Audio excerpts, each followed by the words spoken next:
Douglas, did you want to say anything to start, or shall I just go ahead? I think you can just go ahead, Kristen. Okay.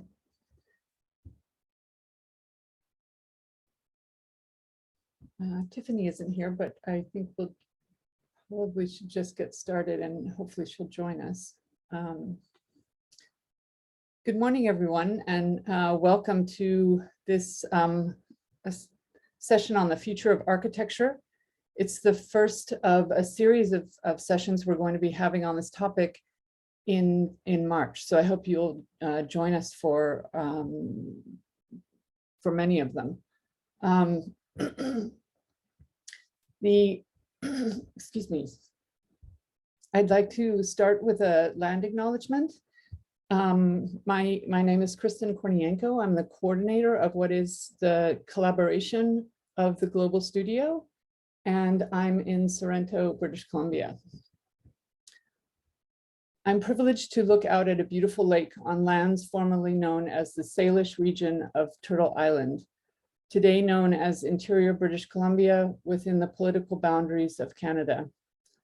I'd like to acknowledge that I'm a fifth-generation white settler, now living and working as an uninvited guest on the lands of the Secwepemc Nation, and that I benefit from the intergenerational wealth of land ownership.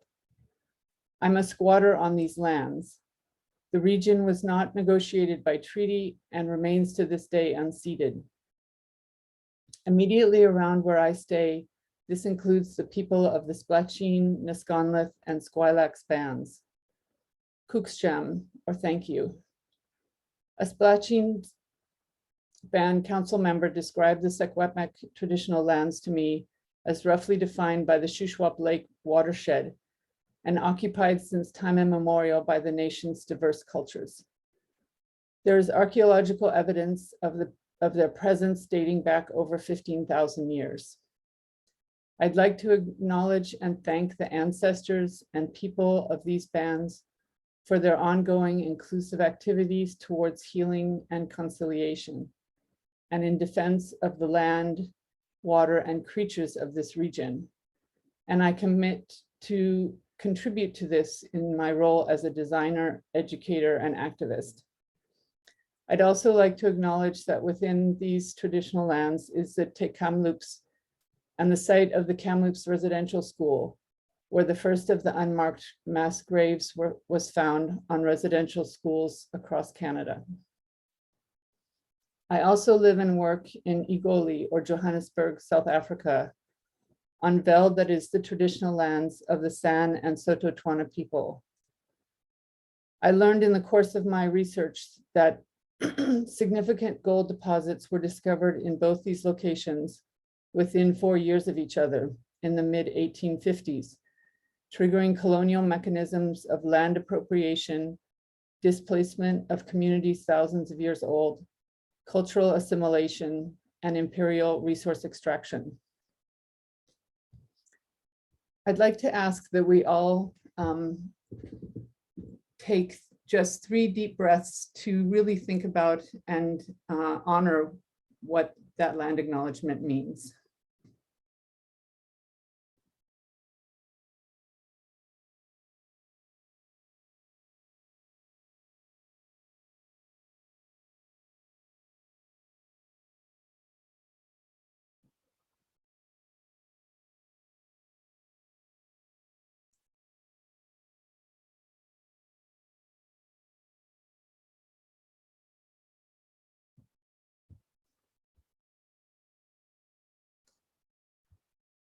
I'm going to share with you the mural board that we've started for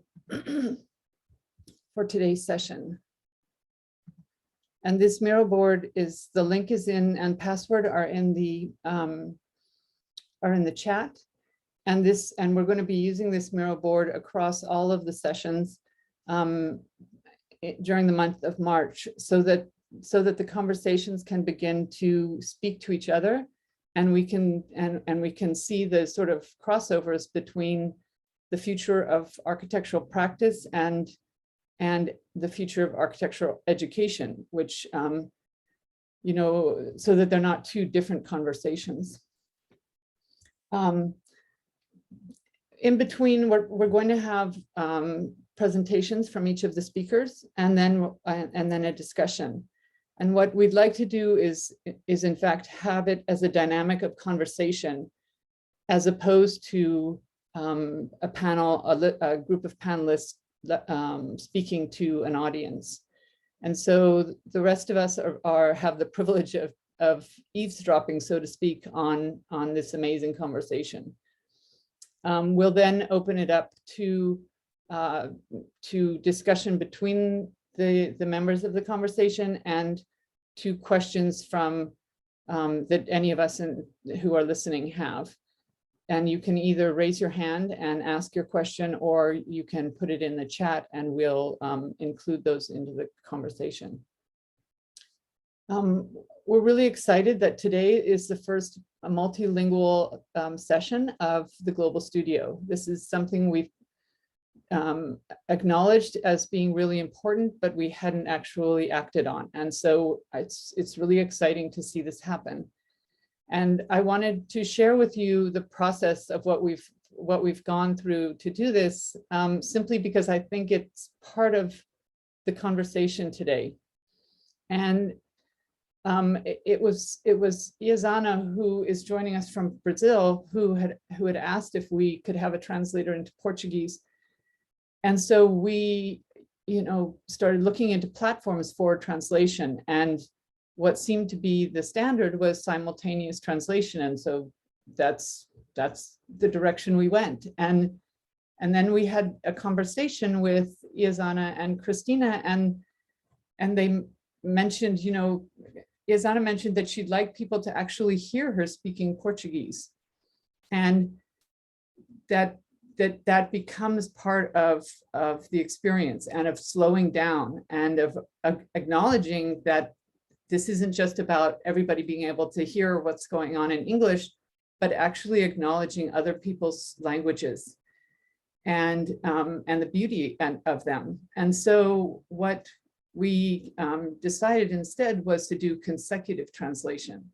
So what you'll be hearing is we'll all listen to Izana speaking in Portuguese, and then at the appropriate moments, Christina will translate into English.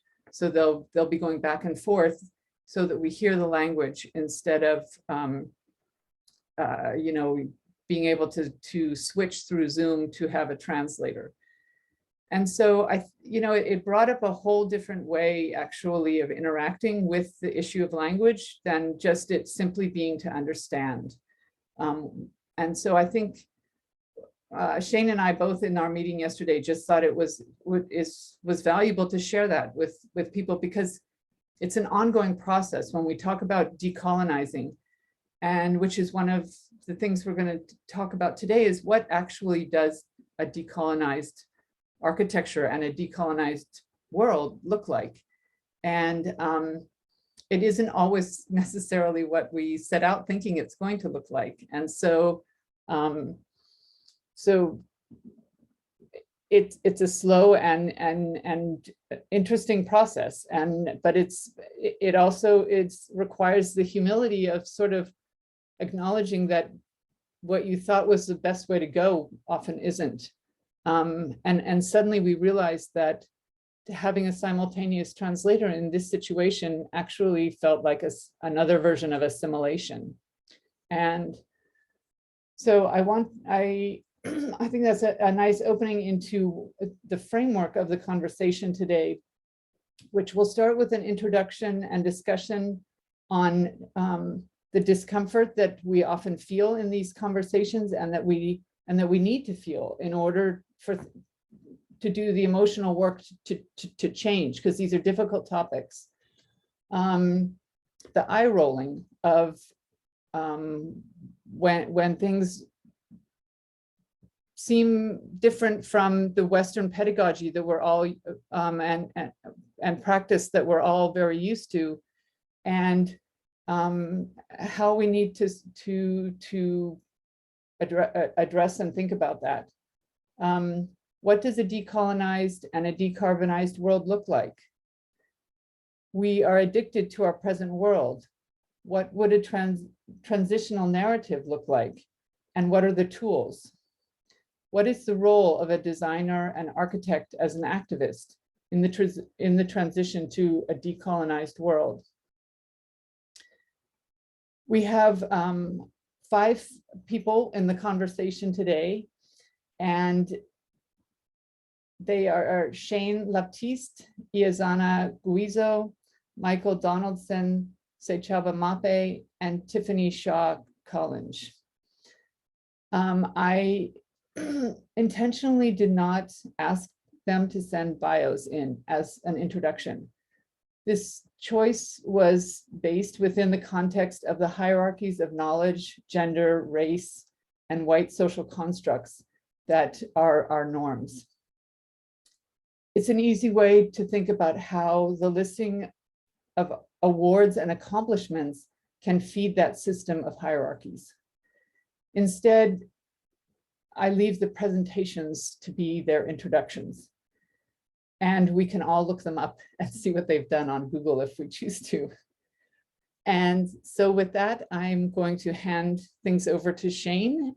And Shane, I'll stop sharing the board so that you can share.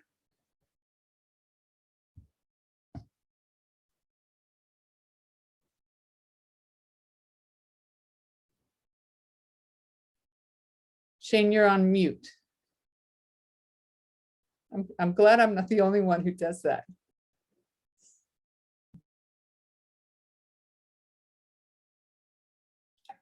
Sorry. Thank you, Kristen, and thank you everyone for being here. My name is Shane Laptis. I am an architect based in Toronto.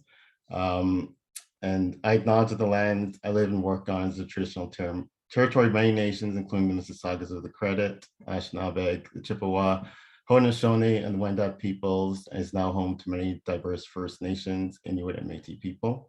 I also acknowledge that Toronto is covered by Treaty 13 of the Mississaugas of the Credit.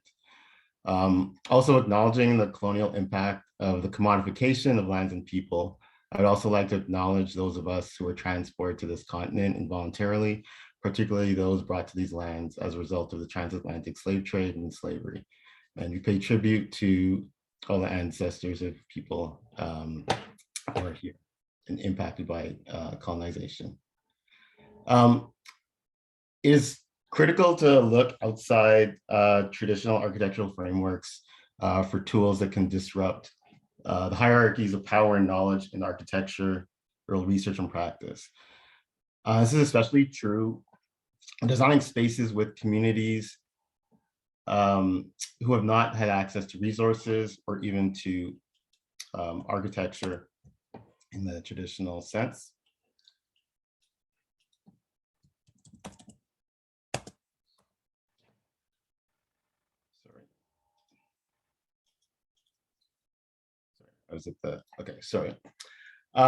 Inclusivity in architecture is not sufficient. To be truly progressive, concepts of identity, including race, that are embedded in the structures of society have to be used to question the world around us.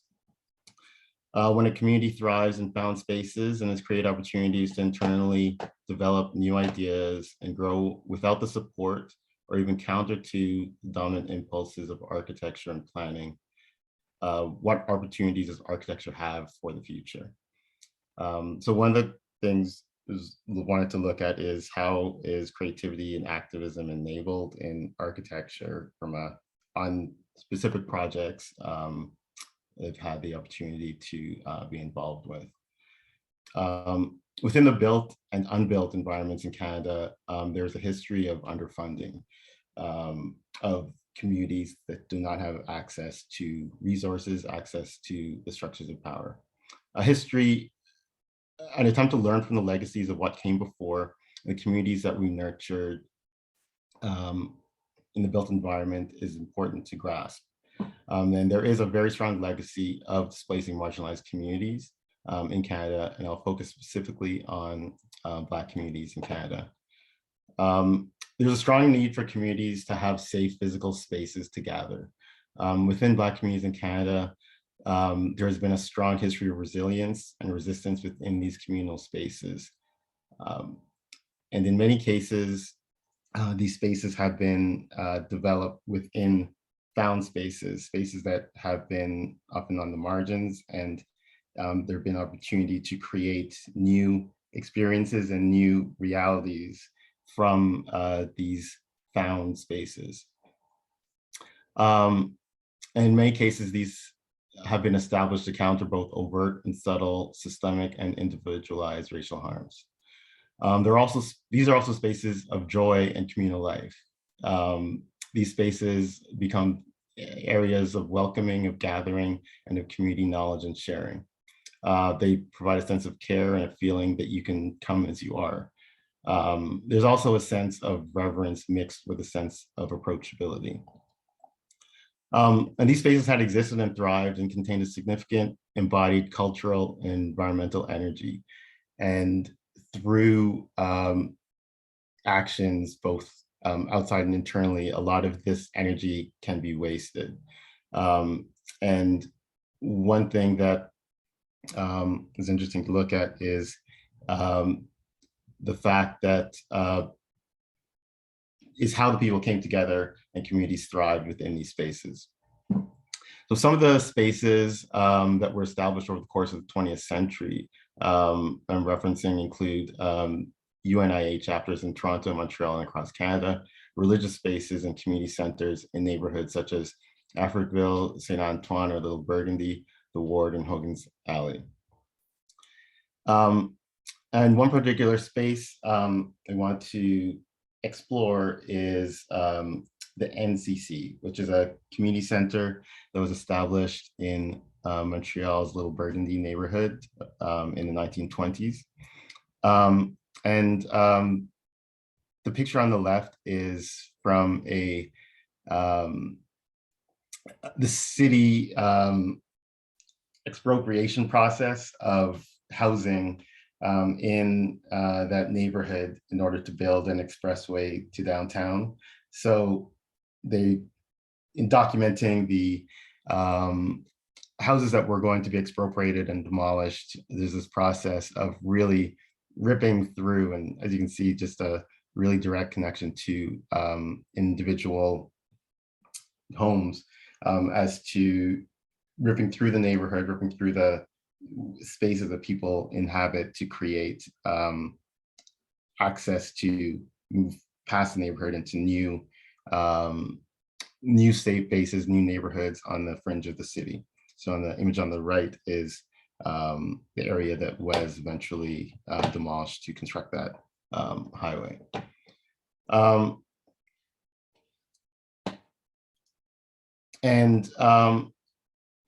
After both those infrastructure projects ripped through the neighborhoods and also migration outside the neighborhood and multiple factors with a lack of ongoing resources, after building which was originally constructed in the 1880s as a church and became this Black cultural center and community center in the 1920s, fell into disrepair, a wall collapsed, and it was eventually demolished. And just referencing this space around, it's really about the communal stories and the communal history and the way in which that embodied cultural energy and the embodied physical energy of a space can be fostered through ideas, through community, through architecture. And it's not necessarily the architectural ideas that need to lead it, but the architectural ideas can support the thriving of these spaces. And so we're currently working on some projects in Toronto. One particular community center that we're working on is regarding that transitional narrative around decolonization, decarbonization. What can that be in a space that will be adapted to the use of the community in the coming years? So The exercise working through the project includes several approaches, which I'll discuss in more detail later on, but some of these include even diversifying who is building the structure and understanding how to, at every step of the design, development, exploratory processes, you can work with communities, to work with the builders to actually change how the methodology works, to allow more expertise from the people actually working on the site, and having a real dialogue with people who actually will be involved in its construction. So diversifying that hierarchy of the roles that the workers, the construction workers have in forming the design, understanding where materials are sourced from, and looking at establishing a strong criteria of identifying whether the sourcing of materials provide benefit to specific communities. Does it provide harm to specific communities? Are materials sourced ethically? What impact will construction have?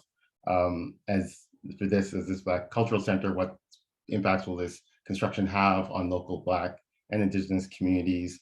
And what benefits and harms can it have, as well as identifying whether construction can provide opportunities for local communities, and really prioritizing that. And we're also looking at what harms might be created on other diasporic communities through the sourcing of materials, sourcing of products, and looking really holistically at what local, regional, global benefits and impacts the project can have. So it's a really broad process to look at how best to really meet the goals of the organization, and make a space that really speaks to a world that has a much lighter impact on communities, and on and communities, not just for humans, but for other beings, and what benefits can be provided to also marginalized groups within, say, the Black community or Indigenous communities.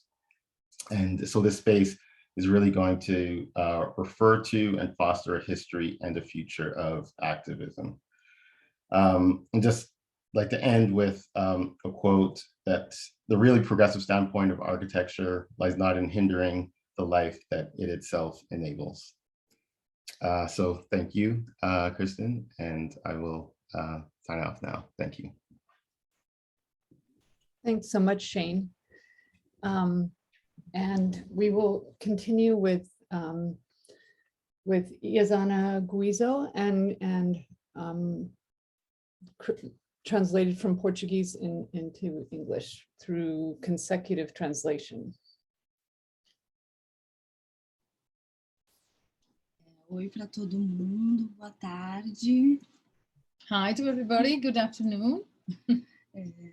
Eu falo do Brasil, né, que é um país complexo, que está há 500 anos vivendo o colonialismo e a resistência ao colonialismo também. I speak from Brazil, which is a country, it's a very complex country, and it's a country that for 500 years has been living colonialism, the impacts of colonialism, and also the resistance against colonialism.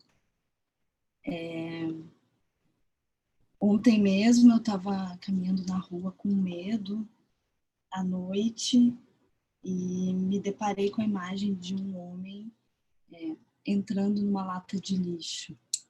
She says that last night she was walking and she was a bit afraid, because as a woman, when she walks out at night, she might feel afraid.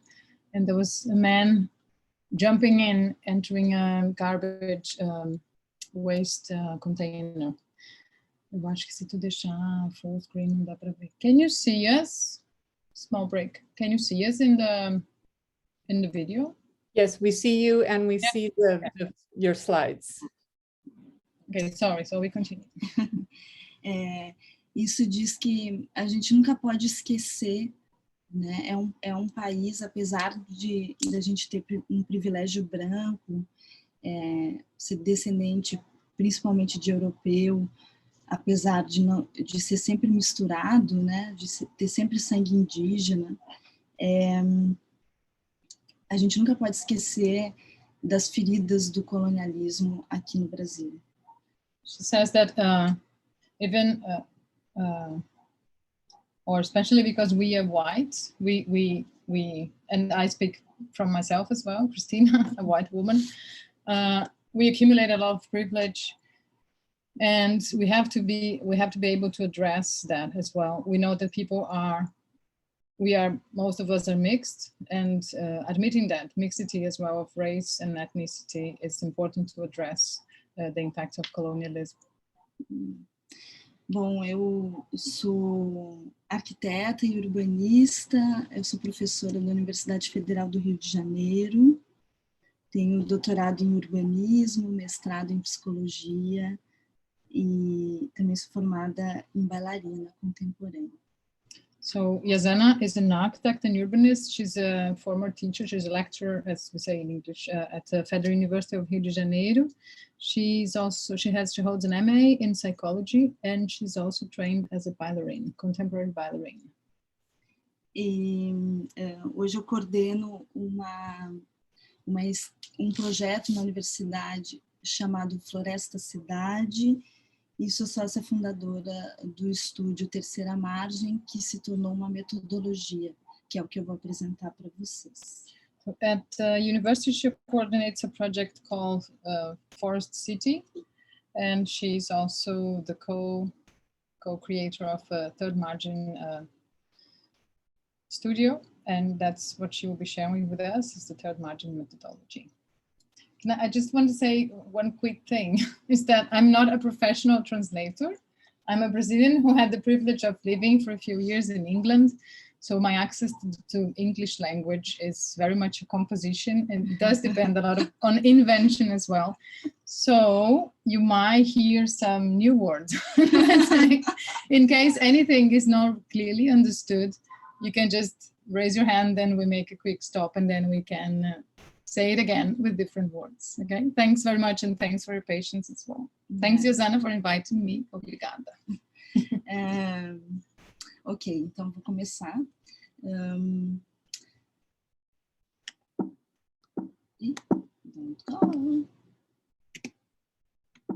Vai. Ué. Estranho, tinha a gente... foi. Então, eu vou apresentar para vocês uma metodologia de projeto de ensino de arquitetura, mas que é, na verdade, uma metodologia de reconexão com a terra, da gente se reconectar com a terra, a fim de reativar os territórios. So she will be presenting a teaching or learning methodology in architecture, which is also a methodology to reconnect with earth, with land, or we can also then, I will say it in English, then I make a comment with Izana that we can develop further maybe all these definitions also of earth, land. Because I think in Portuguese, for us, meanings, they kind of overlap. But I'll wait for Izana to say something about it. So dizendo a questão das diferentes. Eu vou falar, então, respondendo, dessa terra, que é uma terra, que é uma herança que a gente tem na Amazônia, que é a terra preta de índio, chamada, que é uma terra extremamente fértil, que a gente encontra em território amazônico, onde habitavam as populações indígenas. So she will be talking from this land, which is heritage, is the black and very fertile land from Amazonia region, where lots of indigenous ethnicities, lots of indigenous people lived, but also live. Trata-se de um método participativo e afetivo de projeto e ensino. So it's a participatory and also effective way of learning and of method of learning and teaching.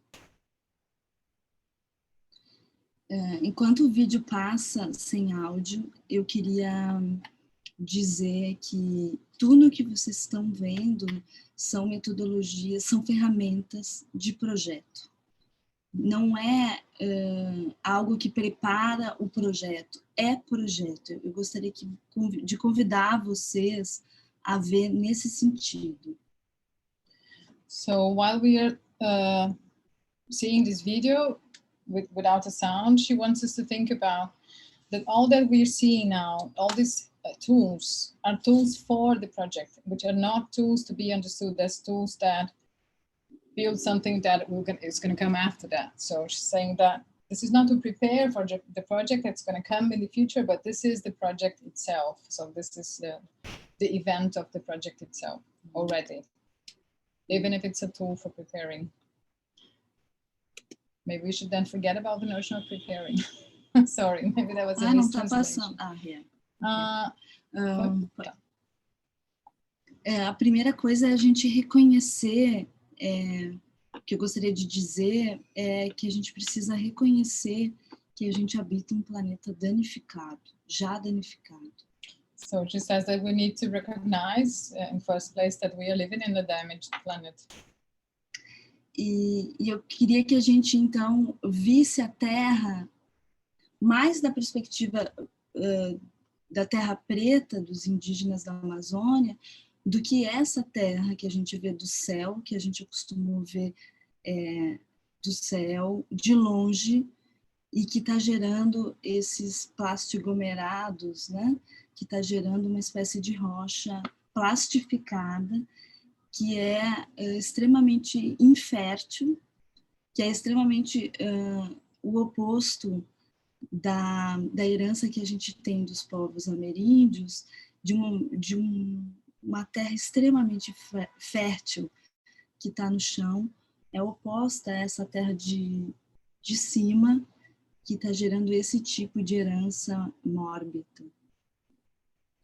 So she wants us to look at Earth, when we say Earth, from the perspective of the black, fertile Earth that we inherit from the originary people from Amazonia. She doesn't want us to see it from the afar vision or as the photo of planet Earth, seeing from outside. So she wants us to think from the Earth, which is fertile, and not from what is appearing, what is becoming, what is being produced, which is this. She used the word in Portuguese that I can't fully translate to English yet, but it's something related to plastic and polymeters, maybe this infertile land or production that is coming from our mode of living, that is being produced with our mode of living. Como fundamento, como princípio dessa metodologia, a gente tem esse ensinamento Yanomami, que é um povo da Amazônia, onde a gente então convida que a gente mude a perspectiva na qual a gente enxerga a Terra, né?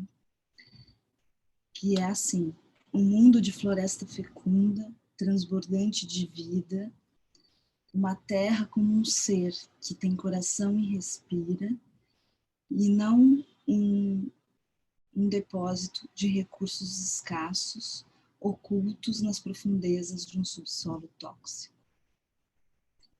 So Izana is asking us to see from this, we can say a teaching from the Yanomami people, which is one of the ethnicities that inhabits Amazonia. And I'm gonna read the translation. The world as a fertile forest, overflowing with life, the earth as a being that has heart and breathes, not as a deposit of scarce resources, growing deep in a toxic underground.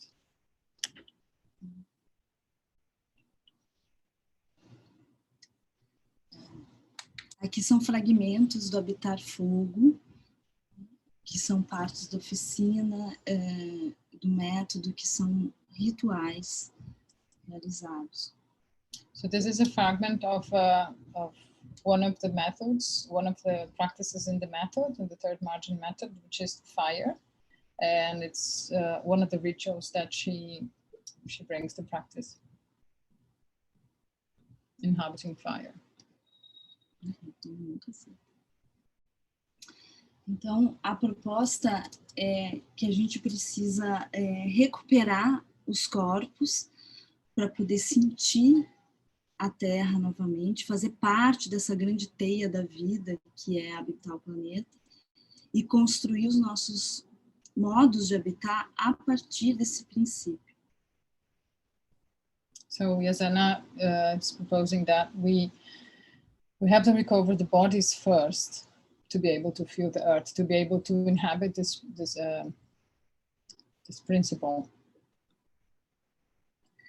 E essa é uma outra parte da metodologia onde a gente usa sacos de água, que foi desenvolvida por uma artista plástica brasileira da década de 60, chamada Ligia Clark, onde ela faz uma série de trabalhos de acordar o corpo, as sensações e a conexão com os outros seres que habitam aqui o planeta. So this is an image of another practice, which is inhabiting water, and is taken upon this Brazilian artist called Ligia Clark. She used to do these plastic bags with water inside, and from Ligia, the practice wants to awaken the body, to awaken the connectivity with other forms of life, human and more than human.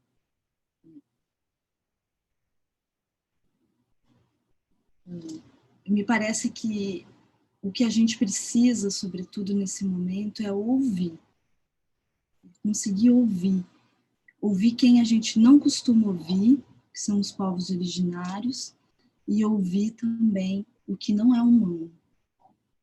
So she says that what she feels is that we need is to be able to hear or to listen. We know we have this slight difference in English. In Portuguese also we have escutar e ouvir. So we have to listen. We have to relearn to listen. We have to, especially to learn to listen those we're not used to listen, the originary people. Como é que é a imagem de uma mulher que foi bastante violentada no seu território e nos momentos das Olimpíadas do Rio, que ela está fazendo esse exercício, né, de escutar a água. So we see here the image of a woman who's from Vila Autódromo, a community that was directly impacted by the Olympics in Rio. We see her at the border of the lake where she lives, making this exercise of listening with the plastic bags in her use. So Izana is asking us, what do we see, what do we feel in this image? E eu vou trazer uma fala de um pensador indígena bastante importante no Brasil de hoje, que é o Ailton Krenak, em que ele fala que a principal ferramenta para habitar esse organismo vivo no qual a gente faz parte é o próprio corpo. So she shares this thought from Ailton Krenak, which is one indigenous leader or thinker in very, very important in Brazil. And he says that the main tool to inhabit this living organism in which we live is the body.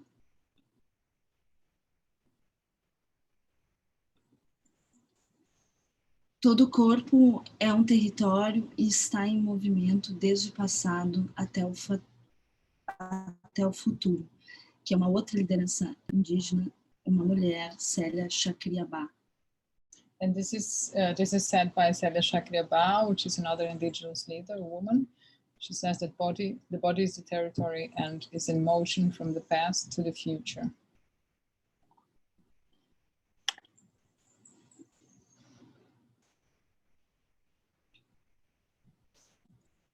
Aqui são fragmentos do Habitarar, em cima de uma obra do arquiteto Niemeyer, em Niterói, onde a gente está voando, aprendendo a voar, né? Se experimentando nesse lugar pássaro.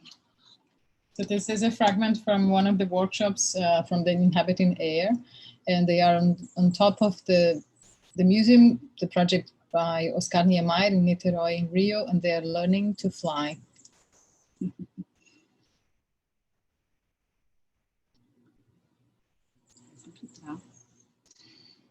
E essa principal ferramenta de habitar o planeta, que é o nosso corpo, é também a Terra. A gente tem uma Terra, né, que é diretamente nossa, e como que a gente ativa ela, reativa ela, para conseguir, com ela, reativar os territórios. So she says that this main element that we have, which is Earth, we also have it in our bodies, and this is our way. We have a way to reconnect with to reactivate territories when we activate the Earth that is in our bodies. Mais exemplo de habitar com sacos de ar, ativando, né, o que essa artista chamou de corpo vibrátil. Então não é só corpo físico, mas é corpo capaz de vibrar com as coisas que se relacionam. So this is another image of another workshop with the bags full of air, attempting to activate the body, and Leisha Clark uses the expression vibratio. It's kind of alive, and I have to find the proper translation, I'm sorry. Body. If anyone has a clue and can put it on the chat. It's like that, live. Yeah, it's not shaky, it's not, but it's when you kind of feel this the agitation from life from inside your body. So Izana is saying that we don't have a body which is only physical, we have a body which is also formed by this energetic. Energetic, and this liveliness, this vibration. Então, o método é convite a uma pesquisa coletiva com os habitantes do território para pesquisar essa questão, em qual mundo queremos habitar. So the method seeks for finding a way to relate to this place, to the earth, from the question, which earth do we want to inhabit?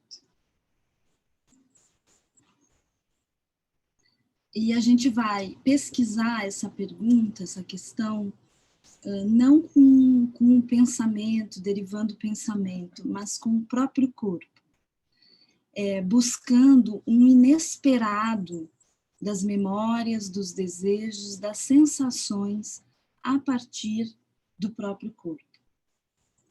So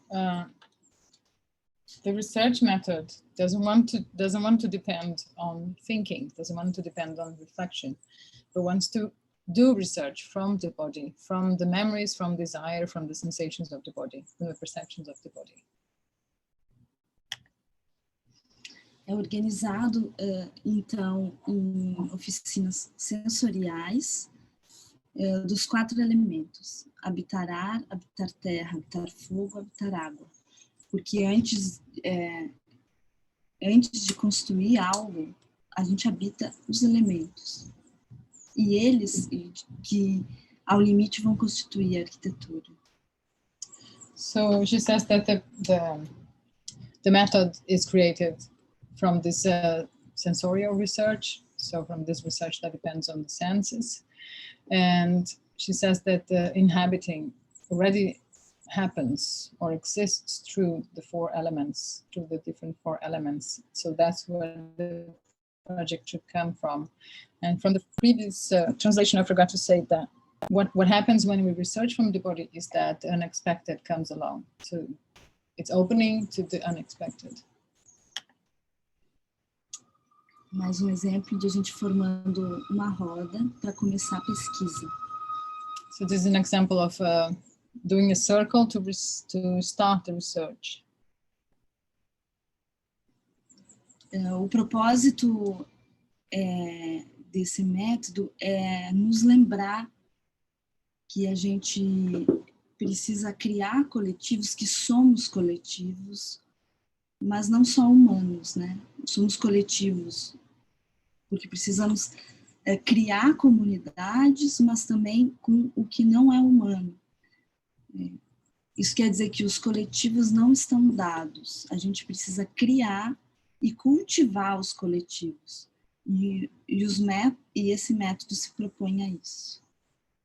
So she says that the method aims at remembering that we are collective.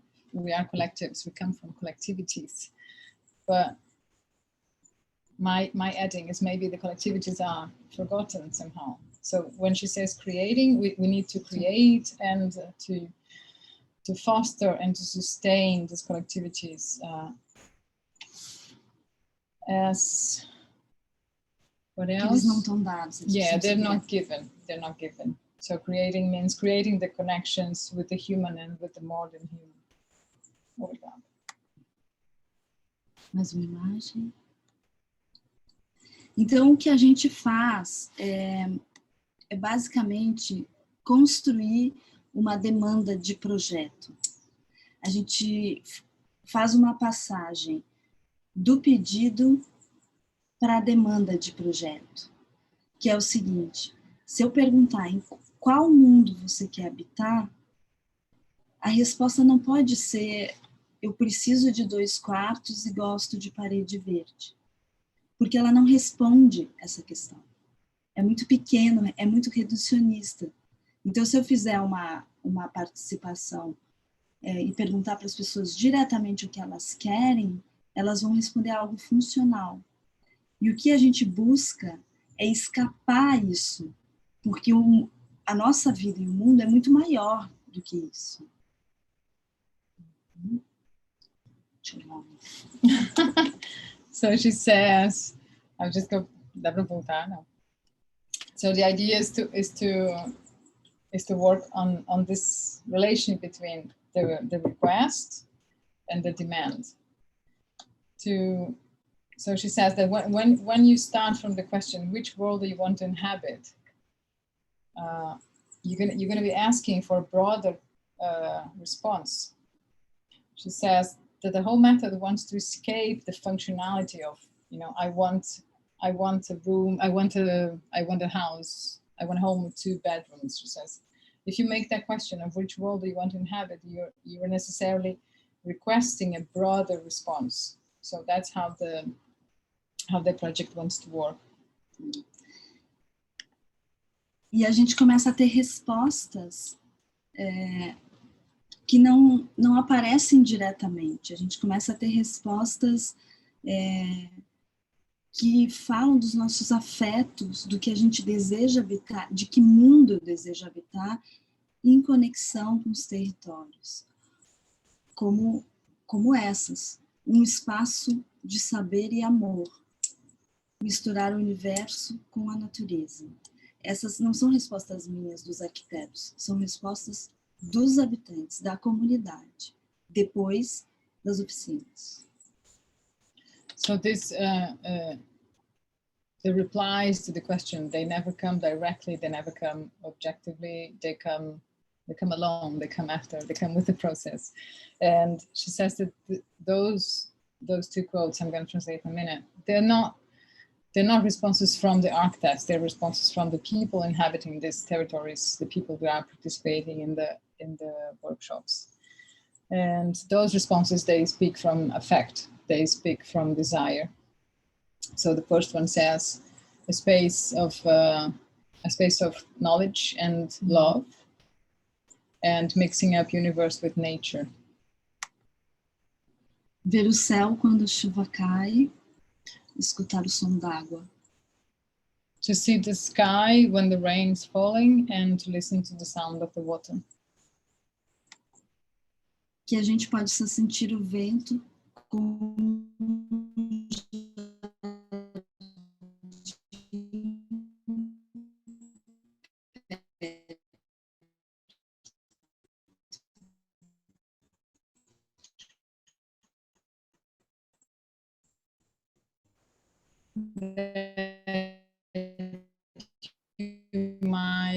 they might be able to feel the wind. essa como na terra.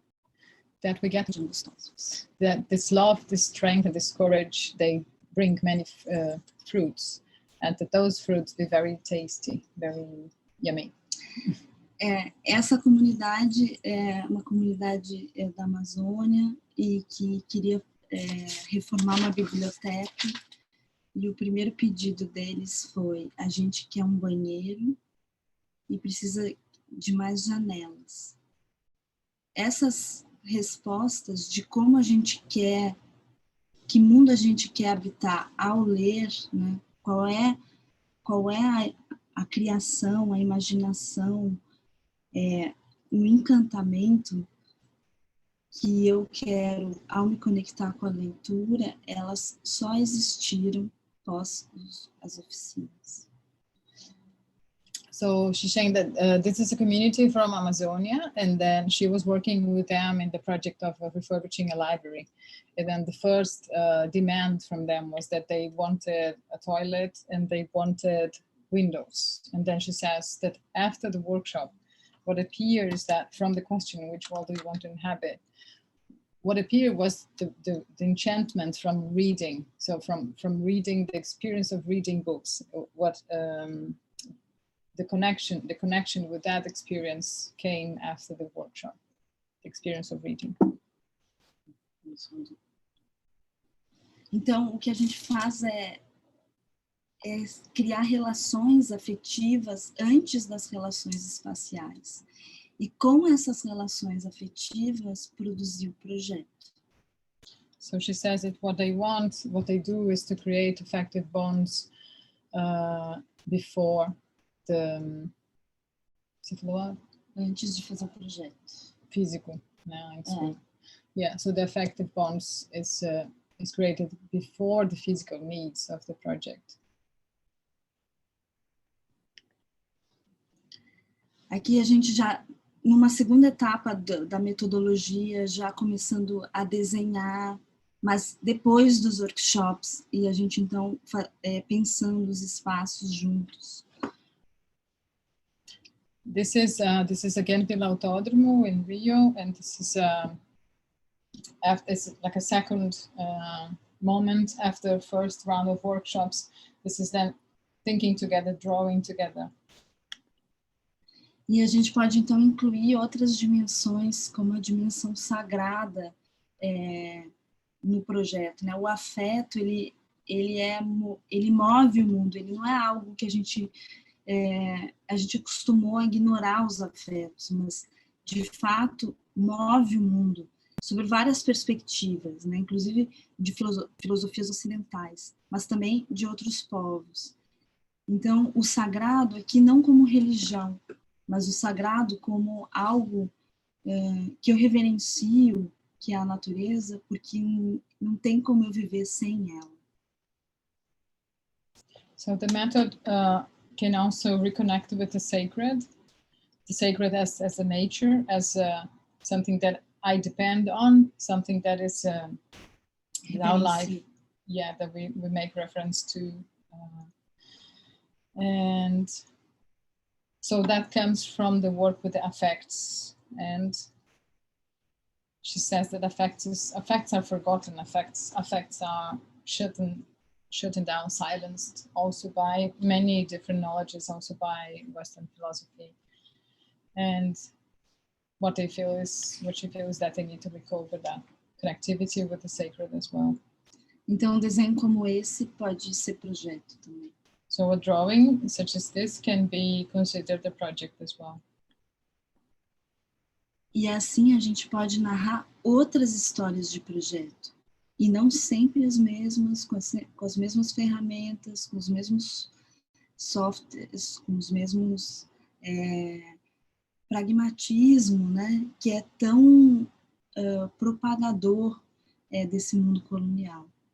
So she says with that, then we can narrate or tell other stories that deviate from the very current tools or knowledges and the colonial tools as well, that are always ever present in the project making. E eu entendo que essa é uma arquitetura feminista, porque me parece que não basta nós mulheres assumirmos os lugares construídos por lógicas coloniais e patriarcais, mas a gente precisa imprimir outras ferramentas e outros valores ao produzir o nosso modo de habitar a Terra. So she said she feels that this is a very feminist architecture because it's not just about refuting or seja qual verbo em relação à arquitetura. Funcionalista. The pragmatics also she used in before. It's not just about refuting or deviating from the pragmatics, but it's also about proposing another way of doing architecture, and she considers that as a feminist architecture. E aqui é fragmento do habitar terra. This is a fragment of inhabiting Earth. Me parece que a gente precisa ultrapassar as questões de sustentabilidade, não que elas não sejam importantes, mas que a gente precisa também disputar os imaginários. E não apenas fazer as coisas com tecnologias sustentáveis, mas fazer outras coisas, pensar de outras maneiras. So she says that we also need to not just think from or use sustainable tools, but also think differently and think from different elements or tools. Also, not just to overcome sustainability, but also to dispute imaginaries. Aqui é fragmento do habitar água. This is a fragment of inhabiting water. Para que a gente possa reencantar o mundo, encantar o mundo, trazer um universo onde a gente volte a ter os valores nas pequenas coisas da vida, no sentido de se relacionar com o território encantado. So she says that we can then recover this enchantment with the world. Quer falar de novo? Não. No?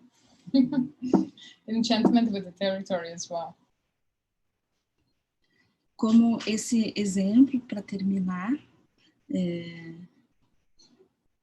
desse apartamento, né, que vai se relacionando com uma árvore e que vai ganhando a possibilidade de habitar um apartamento sem parede, sem separação com o que não é humano. So this is an example of a flat which is starting to inhabit sorry, the tree outside. So there is no separation of the human and the not human. So it's this interaction. E talvez aqui a gente possa apostar numa desconstrução dessas cápsulas de isolamento que a gente não para de produzir no mundo. So here we can start thinking about a deconstruction of these capsules of isolation that we don't stop producing, bringing to the world. Era assim esse lugar. That's how it was before. Como foi transformado. And that's how it was transformed to. E não há paredes, né? Essa tela, lá no final, é uma tela que deixa passar o cheiro, deixa passar a umidade, deixa passar o som da floresta, e é possível ver os vagalumes à noite. So this is you don't see walls or you don't see windows. This is a net in the back. What you see is a net, and the net let the humidity, the smell, the sounds, they cross all the time. And you can also then see the fireflies at night in the forest. E com isso, no meio da madrugada, eu posso sonhar com alguma coisa, acordar e ver na floresta algo que eu sonho. Então há uma interação cósmica entre os vagalumes, a floresta, os humanos, os cheiros, não um isolamento. So with that, she can then dream at night, and then she can see outside what she's dreaming with, or the dream outside. She can then connect to this fireflies, to this to the enchantment of the forest.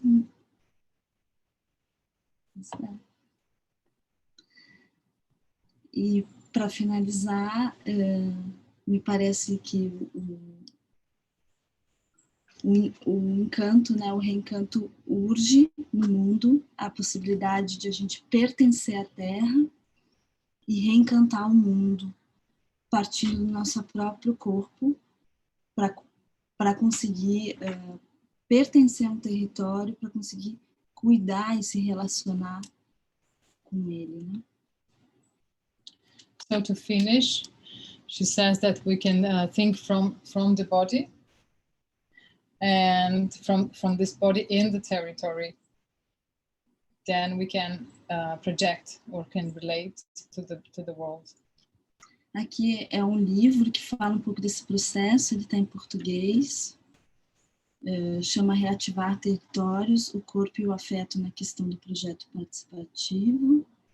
So this is Izana's book, and it's called Reactivating Territories. It's so far only in Portuguese. Body, affect, and the question of the question of the participative project. Que são o resultado dos anos de pesquisa que produziram esse método, resultado do meu mestrado, do meu doutorado. So this is a result of research in MA and also in PhD. E aqui o Floresta Cidade, que vocês podem acompanhar nas redes sociais, que continua esse método e pratica esse método como método de ensino dentro da Universidade Federal do Rio de Janeiro. And this is the link, this is the name for the Forest City project, which is the continuation of the third margin methodology in the university. So this is a podcast, and I think you can find this through Instagram. No? Yeah. So developed in the university. É isso. Obrigada. That's it. Thank you. Eu escolhi apresentar um método ao invés de um projeto inteiro, porque não daria tempo para apresentação. Só explicar isso. So she said she decided to share the method and not just one project, because she thought we wouldn't have enough time to see both. So she decided to show more the method. That was really extraordinary. Thank you. Both the work and the way in which it was translated. I could feel my body responding to that, and so thank you both very much, because I know it's hard work to translate. So Christina, thank you as well, and we hope to have Christina present her work on the Global Studio as well. She does work combining art and cartography. So thank you both very much, and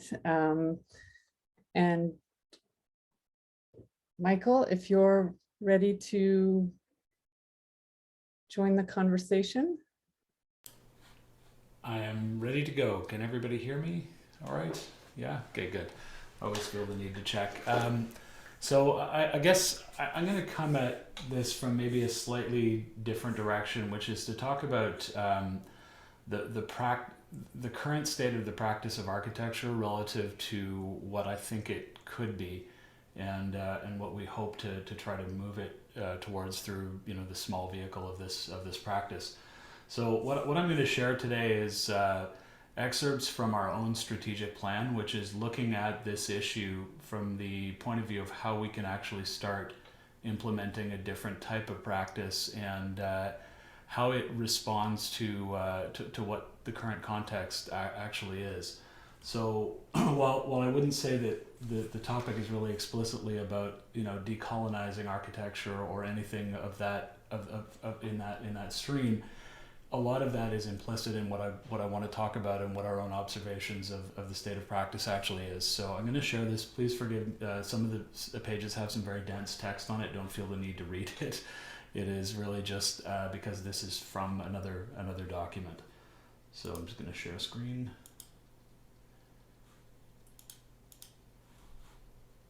Okay, here we go.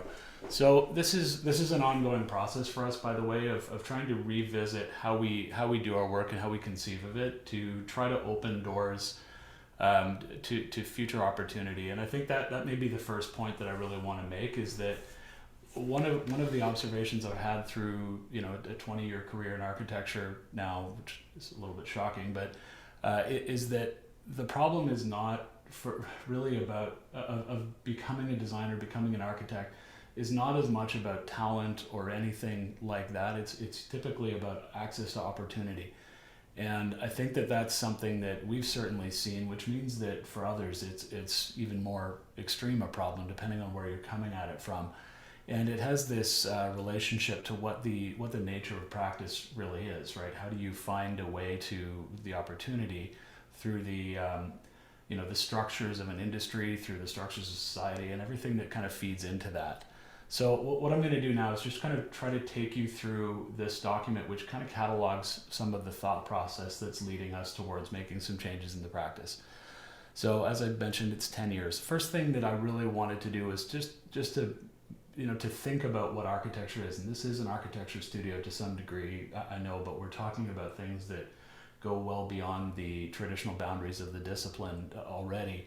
And I just wanted to make the point that we always have divergent definitions of what architectural practice or even design practice really is, because it always can be cataloged in different ways, and for each person that it will balance more heavily towards one of the different axes of priority within that.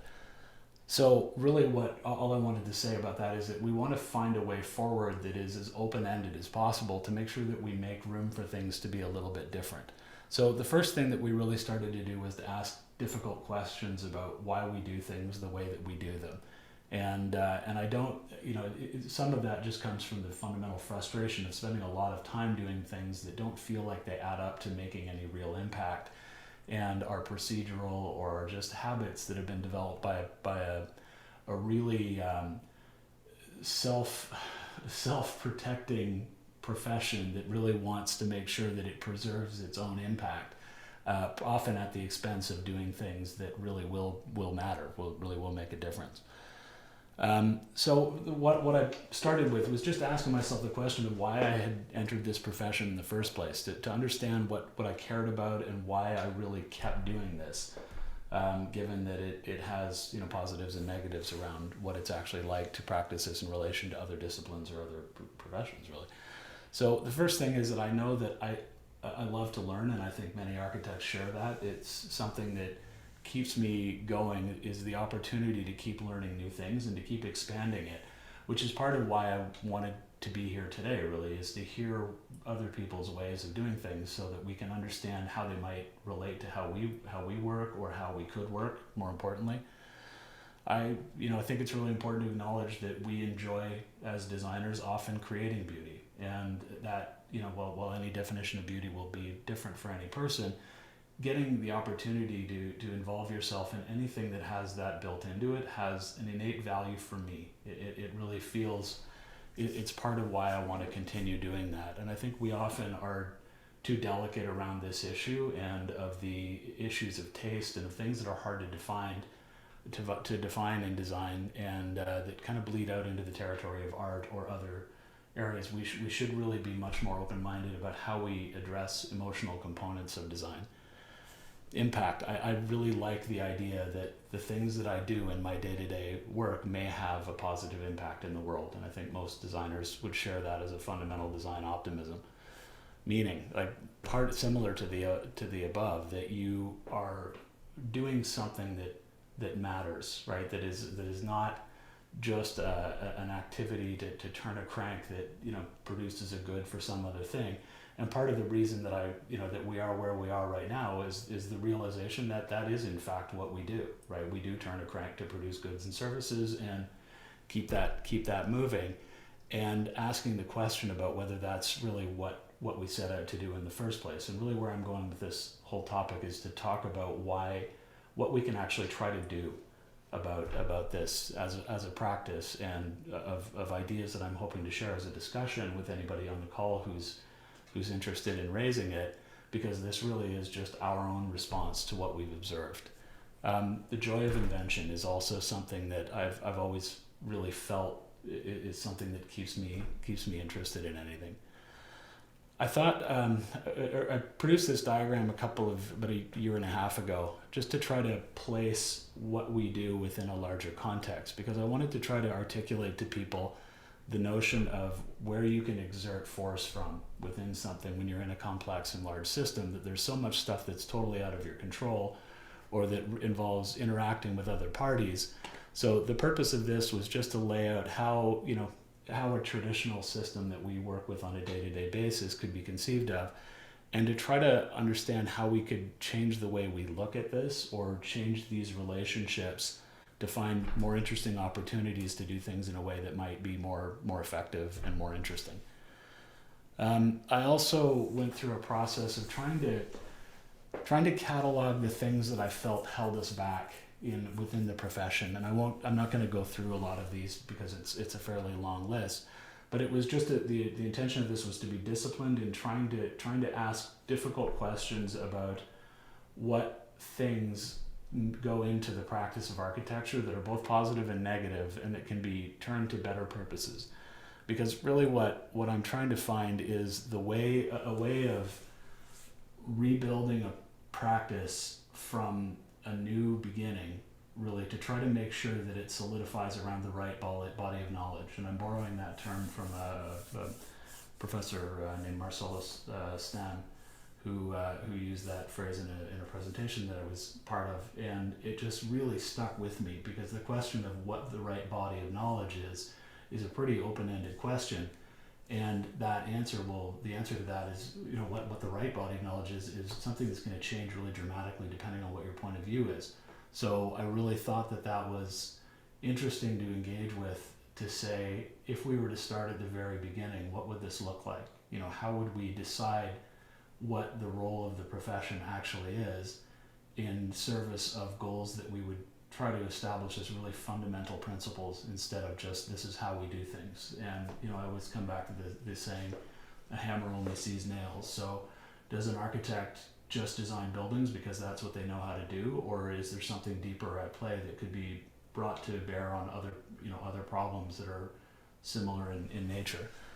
So this led to this little diagram of the constraint of disciplines, that we were trying to understand where we operate and where we should be operating, and if there are any real reasons why we can't extend this area of operation into something that is much broader and much more open-ended. And so I think our goal at the end of the day is to find, as a practice, a way to encompass all of this space, so that the nature of what we end up doing as an operator within that space, as somebody who can actually help to move a situation from one state to another, is to choose the tool set and to choose the means and methods of that based on the nature of the problem, rather than just based on what I happen to have laying around in the office. So we know that there are changes taking place in the profession, because a lot of these conversations have already started in a lot of really different ways. And each one of them comes from a different point of view, sometimes more firmly from a social responsibility point of view, sometimes from from an environmental point of view.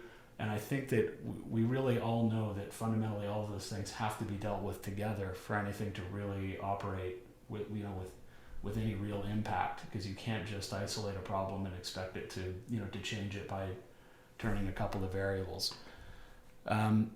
We really, this is really where things, I don't want to go on for too long. So the strategy point is really how we're trying to actually do this. So there's only a couple of pages left in this slide, but we really are looking for a way to try to get to the core of what the best of architecture is and find a way to turn that into a self-sufficient studio that we can actually survive on.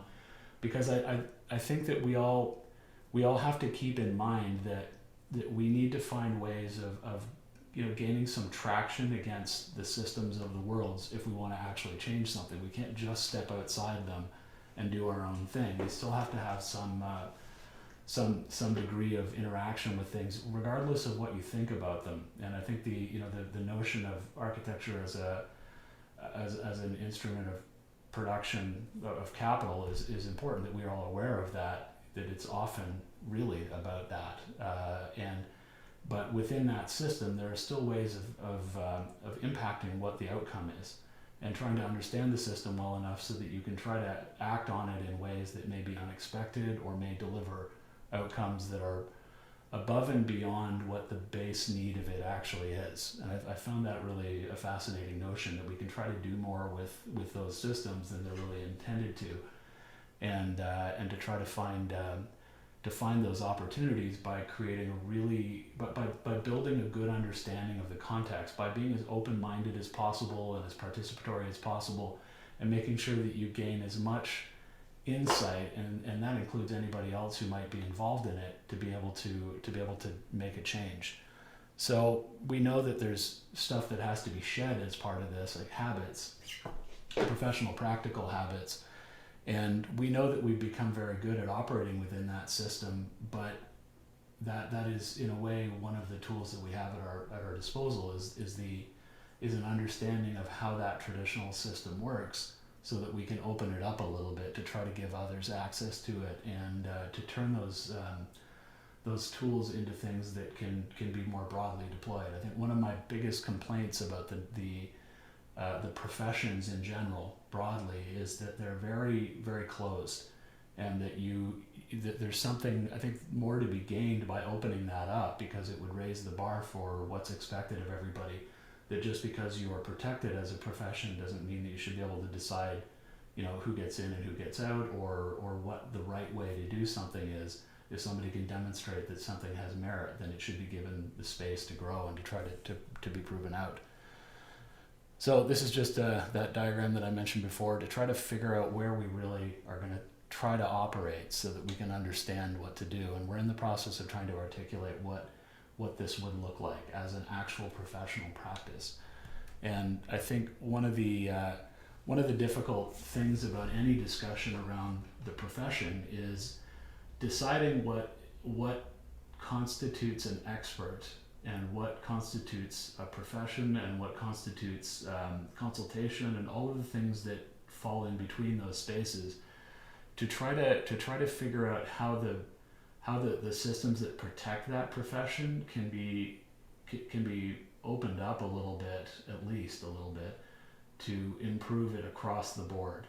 And I in all honesty, I don't know if I can even answer the question about whether I think that architecture should be a protected profession or not. And in a lot of places it isn't.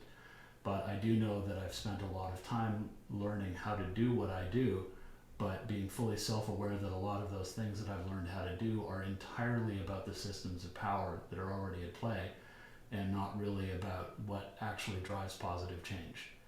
So I think this is a good place to stop, just to say that what we're really trying to figure out is how to prioritize impact in the practice rather than process, or rather than maybe process isn't the right word, maybe the practical methodologies to make sure that they're focused on a really effective impact.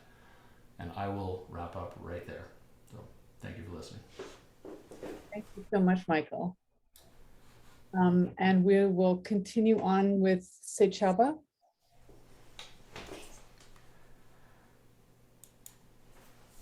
Okay, all right, thank you, and good evening from my side here in South Africa to everybody.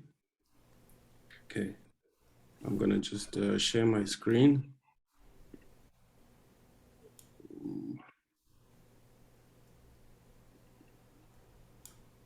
Okay, so today I'm going to talk to you guys about my practice called Afrotecture. And my practice really, I think, started in 1985, a year after I was born. And why I say that is because in 1985, my father, who was at the time a politician and a freedom fighter, was imprisoned. And he went to prison in Robben Island with Nelson Mandela and all the other people because he was accused of being a terrorist against the apartheid government.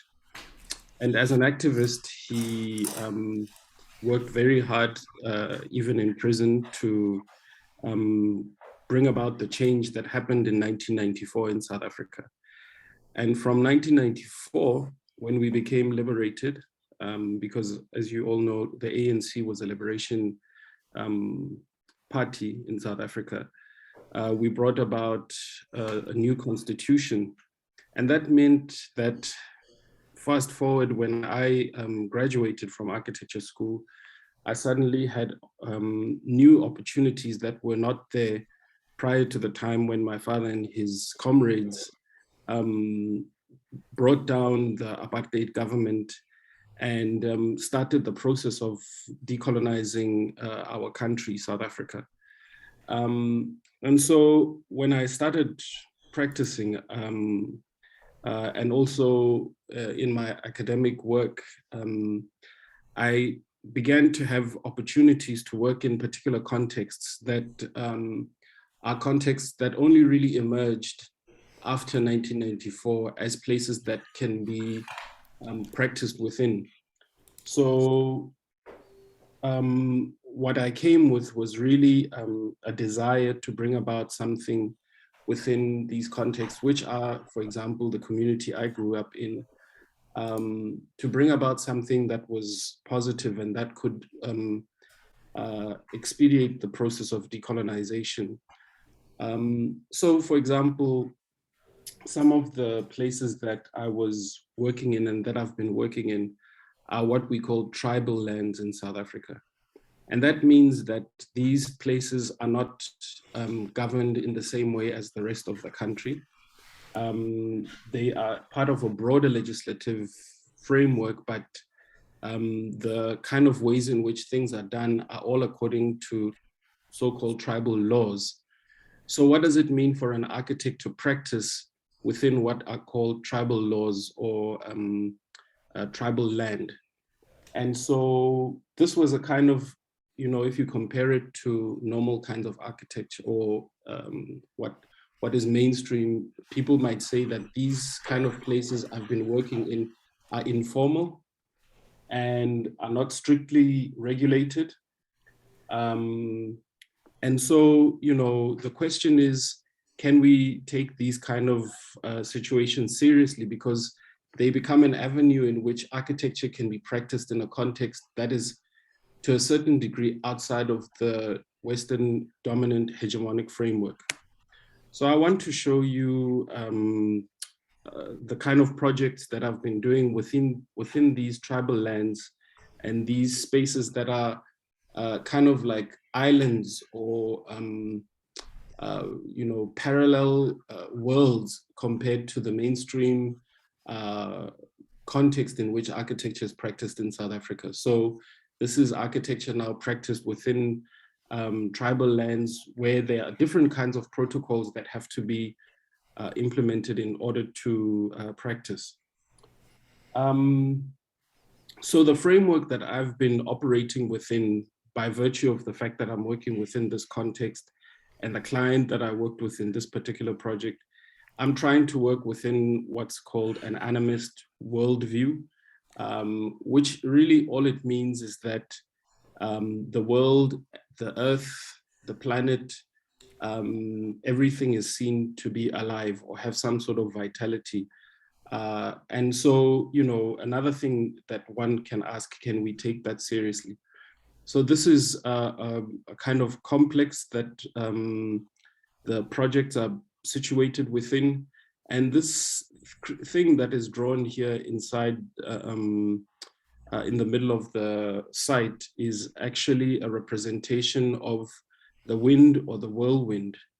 And the idea is that this is in traditional culture, that whirlwinds and things like that are seen to be living beings.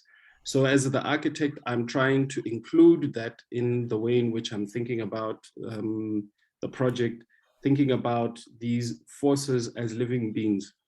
Because by working in a context like that, like this, which is governed by these tribal authorities, and these sort of ideas are legitimate, it means I actually, as an architect, have the opportunity to do that. And that would have never come about if I hadn't had the freedom that I got from the liberation struggle that my father and his comrades went through. So what I'm saying is, because we're working on a tribal land, we're working within a particular kind of context, suddenly new things or things that may not be part of mainstream architecture are possible. And so this is the one building that we did. We call her, or she is called the Pallet House. And what you're seeing here is a drawing again of the whirlwind. And the idea behind that drawing really, again, is that the whirlwind is alive. These type of drawings you see in traditional rock paintings from First Nation communities in this area. And they are there to represent the spirit world in traditional rock painting. So in this way, I'm trying to use the same tools from the indigenous knowledge systems to try and understand or articulate certain things of importance within the project. Here in this drawing, or in this image, I'm showing the solar panels as being a fundamental part of the building, because the solar panels are the one way in which there's a dialogue between the celestial bodies. So in other words, giving meaning to something like solar panels. If you just see them in a kind of normative sense, they're solar panels. But in this case, because this is a worldview that talks about a living cosmos, what do solar panels mean in the context of a living cosmos? So this drawing is really trying to articulate that. So this is the entrance of the building. And this is a mural that I did as well, along with a client and other people in the community. And it's making, again, reference to this idea of the living cosmos. And this is the client and her husband. And part of the idea behind the project was that it was made with repurposed pallets and very inexpensive, with cheap, totally cheap, unskilled labor.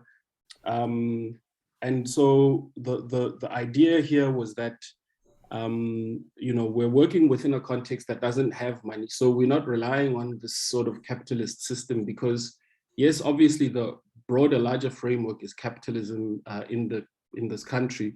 But because it's on tribal land, there are other things that play themselves out. Like, for example, you know, buying a piece of tribal land, it could cost you something like $60 because the land is actually leased to you. So instead of paying a lot of money for land, you get land leased to you by the chief, and then you begin to build. And then in this case, the bricks are locally made, you know, and we found the material. So this is a way of practicing within this different kind of domain. This is another view of the building. This is a building that was on site, made of mud bricks, and it was reused and repurposed. And the site is completely off-grid. We're using solar panels and underground borehole water. And in the background here, in those hills, there's an ancient cave that we recently published about, which has artifacts from 250,000 years ago, which it was published in the journal Nature. And the artifacts are orientating the story of human evolution. And it's actually a site that is currently used for ritual purposes in this area. So that's just to illustrate that there's this deep continuity in terms of people's appreciation of humanity's inhabitation of the landscape and the cosmos. So these are just more images of the building. So this lady who's sitting here, the one on the right is the client, and the one on the left is a traditional healer from this area. Her husband, the late Credo Mutwa, was a world-renowned author, poet, an artist. And she and I speak a lot about dreaming. So, you know, one of the methodologies that I use in my practice is dreams. And again, it's another thing that we need to ask ourselves, can we take it seriously? Because in my community, many of the people take it seriously. So, for example, when I met with a client and I told her that I dreamt about this and this in terms of the building, she'd share her dreams as well. And those would be seen and taken as a legitimate thing in the project, that I had a dream about the project, and in my dream, I saw this person and they told me we need to build with this material. And so outside of this context, if this wasn't tribal land and we didn't win the fight against apartheid and colonialism, we wouldn't be able to legitimately practice in this way, because there wouldn't really be a person like myself who went and studied architecture, who is from this community, who can come back and practice in that way. And so dreams and dreaming become a very fundamental part of what we do. This is actually my family who are having food at the site. And so I'm trying to move a bit quickly because I'm mindful of the time. I want to just show you another project that we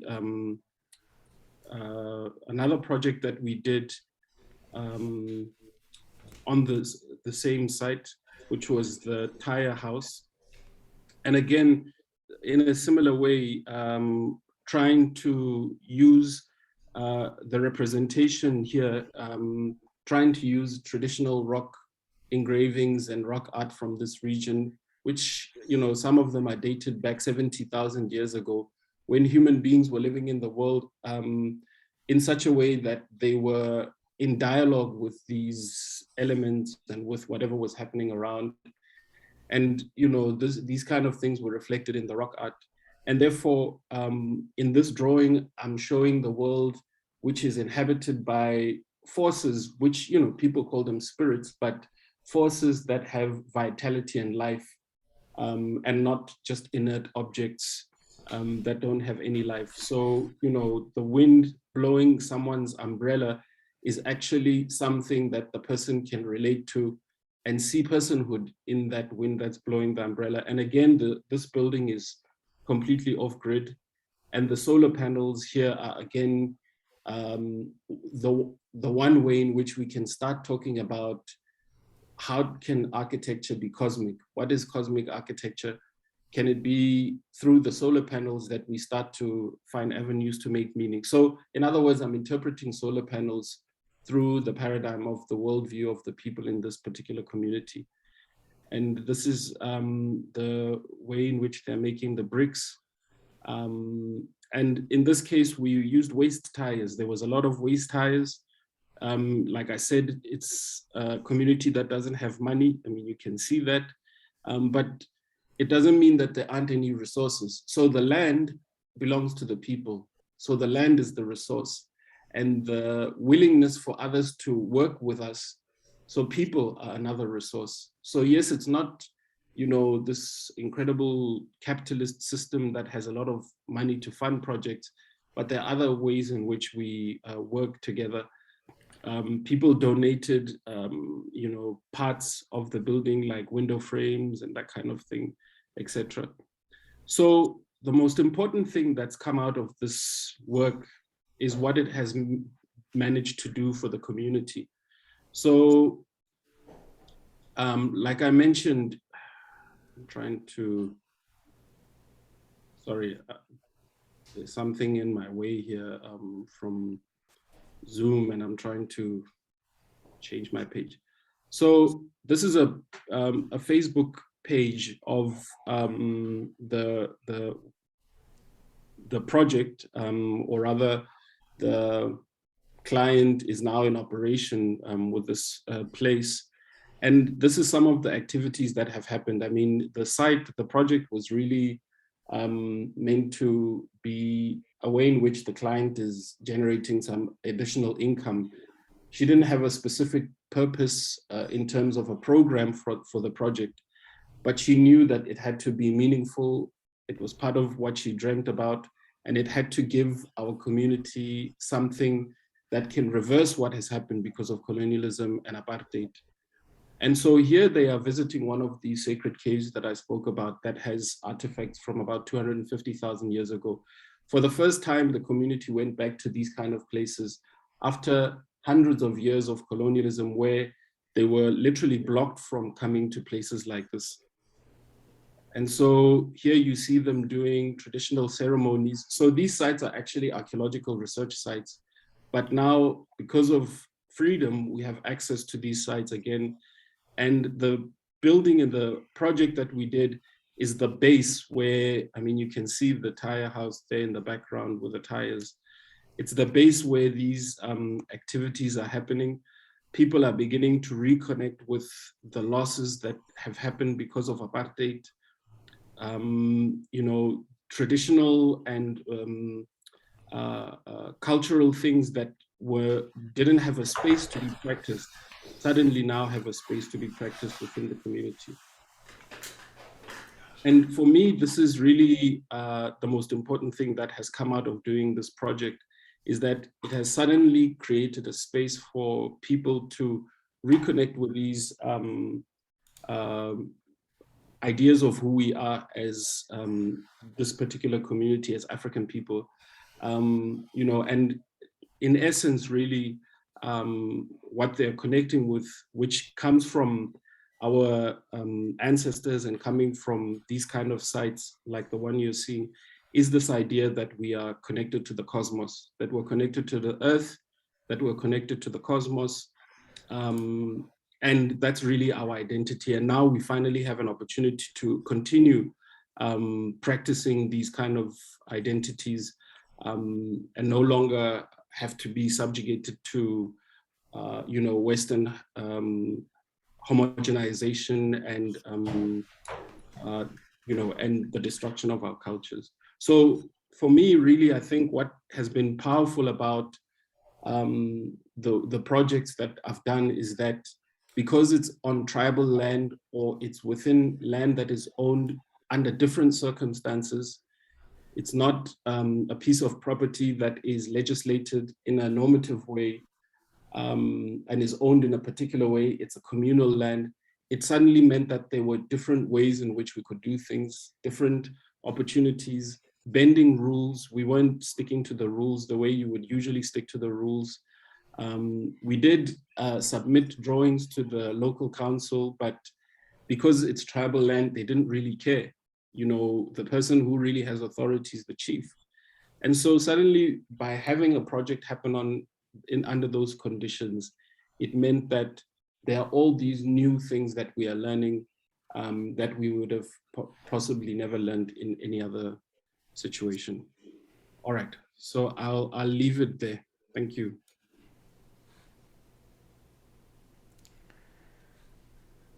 Thank you so much, Sechava. It was wonderful to see your work come together like that. And we will continue with Tiffany.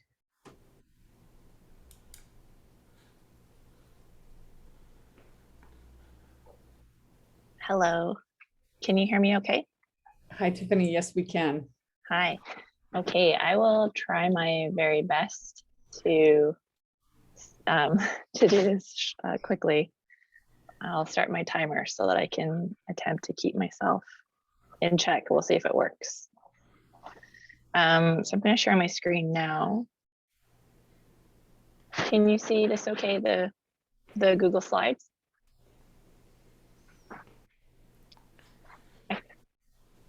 Can you see that? I'm sorry, I can't see anybody. Self-muted, sorry. Yes.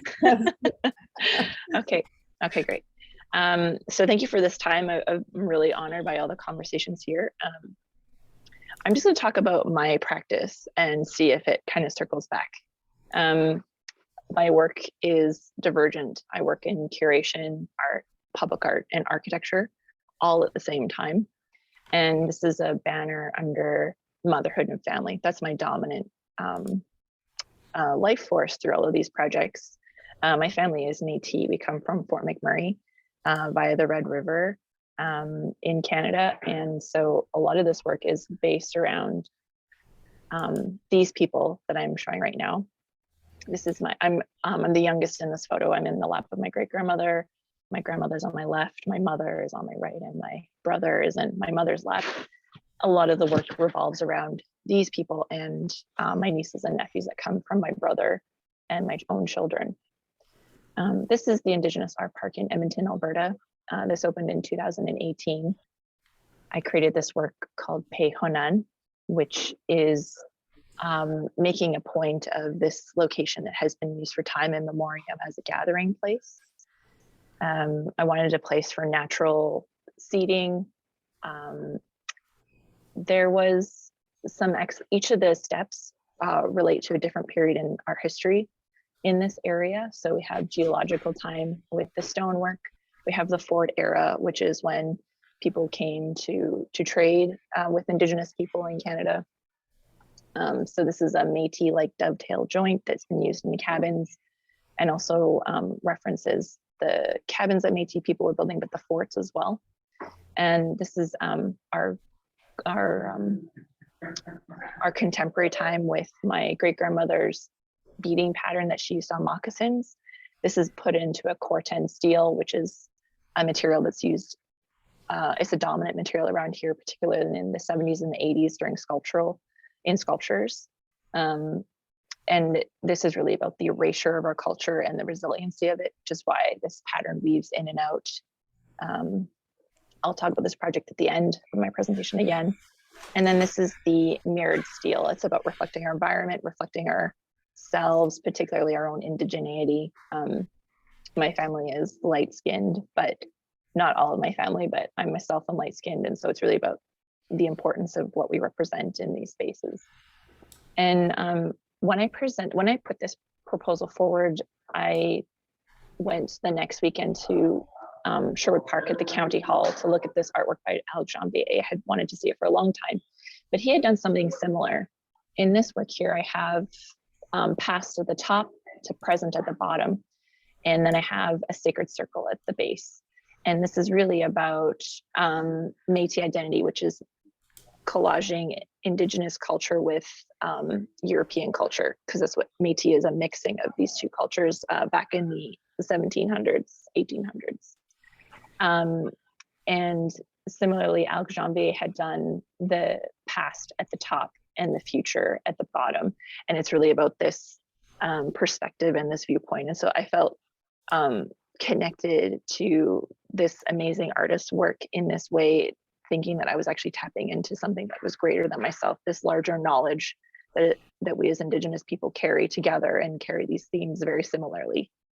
I was also about to have a baby when I sent the proposal in. So then I was awarded it 10 days after my son Jasper was born.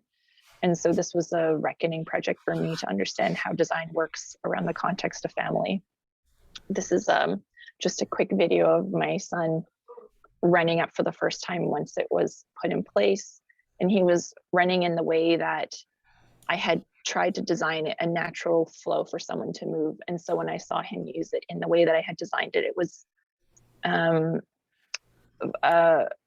it gave me the understanding to know that the things that we have in our mind are things that we can actually develop in practice. And it's just hard to sometimes have that, he's just asking to go again, to have that. And so I always like showing that, because it's, as a woman working in design, I always feel sometimes it's important to show our children, but also understand that our ideas are worthy, no matter how small or big they are.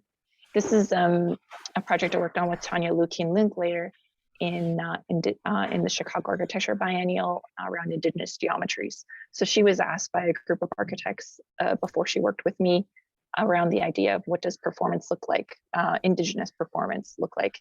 She's a Lutic from Alaska, but she now lives in Ontario with her husband, who's Cree. And so her practice is deeply rooted in Canadian and American Indigenous culture. And so she approached me to work with her on what Indigenous space looks like for Indigenous performance. So these pieces come apart. They're mobile and they reference an aleutic structure, but it also kind of references, I was able to put the dovetail-like joint into the metal base that comes apart. This all packs together. It's really around our mobility as Indigenous people. This is Jasper here with the work.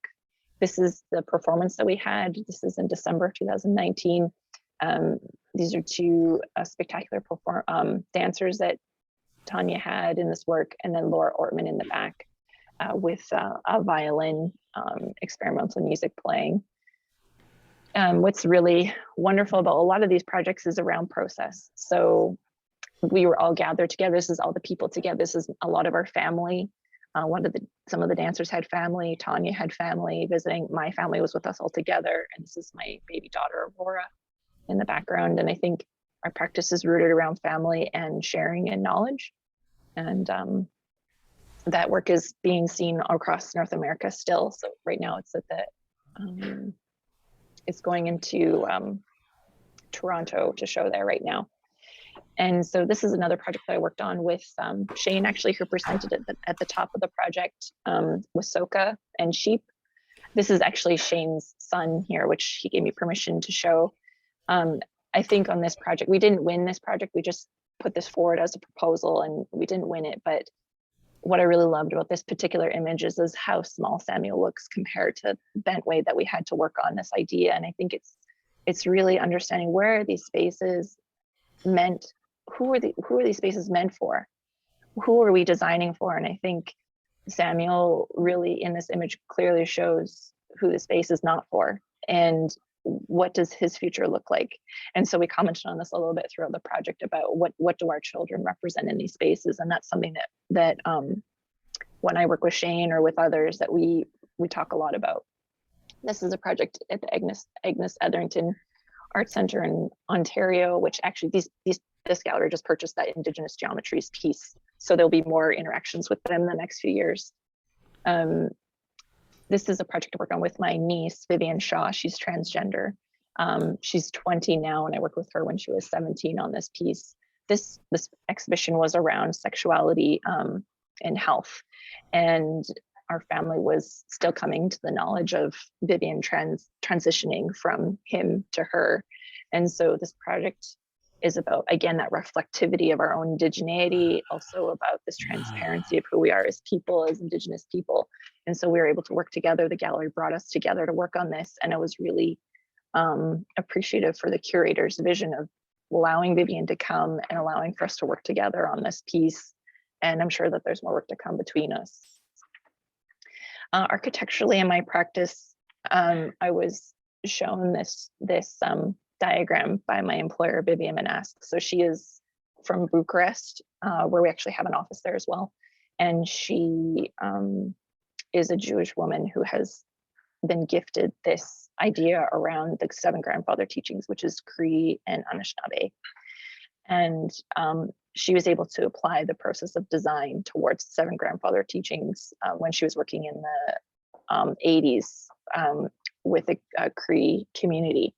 And so rather than just solely focusing on a linear design of architecture, which is schematic design, detail, and then like through the design process and then all the way to construction administration, an elder asked her maybe to think about it a little bit differently. And so he showed her this diagram about how everything is circular. And so she was able to take that gift and overlay the architectural design process, which is planning with love, designing with wisdom, detailing with respect, building the moment of truth, celebrating with humility. This is like when the building opens, evaluating with honesty, like did we build the building that was being asked to build? And then envisioning with courage, you kind of circle back to that, like did we actually need it as well? And so I started working at this firm I've been here for 8 years, but I volunteered here before I went to architecture. And I was really taken aback because they always put their Indigenous projects on their website in the first place, which doesn't actually happen in this province. I mean, it does now because it seems to be a bit popular, but they were not ashamed to be working with Indigenous communities. They saw it as a way to build their understanding of how the world should and does work. And so after I did finish my studies in Los Angeles, I came back here and started working, and I've been able to carry on this type of work that they have been working with community. So this is my daughter Aurora again in most of these photos, because you know, I was still working once I gave birth to her, because I don't separate myself. It's not like my brain just like switched off and I moved into motherhood. It was like these projects were so emerging that I needed to be a part of them. And so there was a great accommodation to allow for me to bring my daughter, but like really having babies at conferences and at workshops, master planning workshops was really wonderful, because people are always thinking about the future and what is better future than having it right in front of you so you can hold. And this is the master plan event where we had at the school at the Conversation, which is in northern Alberta, making sure that we're engaging everybody. I think it's the thing that we really like. And I don't say consultation in our practice, we say engagement, but more further, I like to say it's about relationship building, because we've had a lot of these relationships for the past 20, 30 years with a lot of these communities. We're committed to seeing the generations from before to after carry through that knowledge that they have existing. So we're really more the pen rather than the idea, because they have all the good ideas. We're just there to help illustrate them.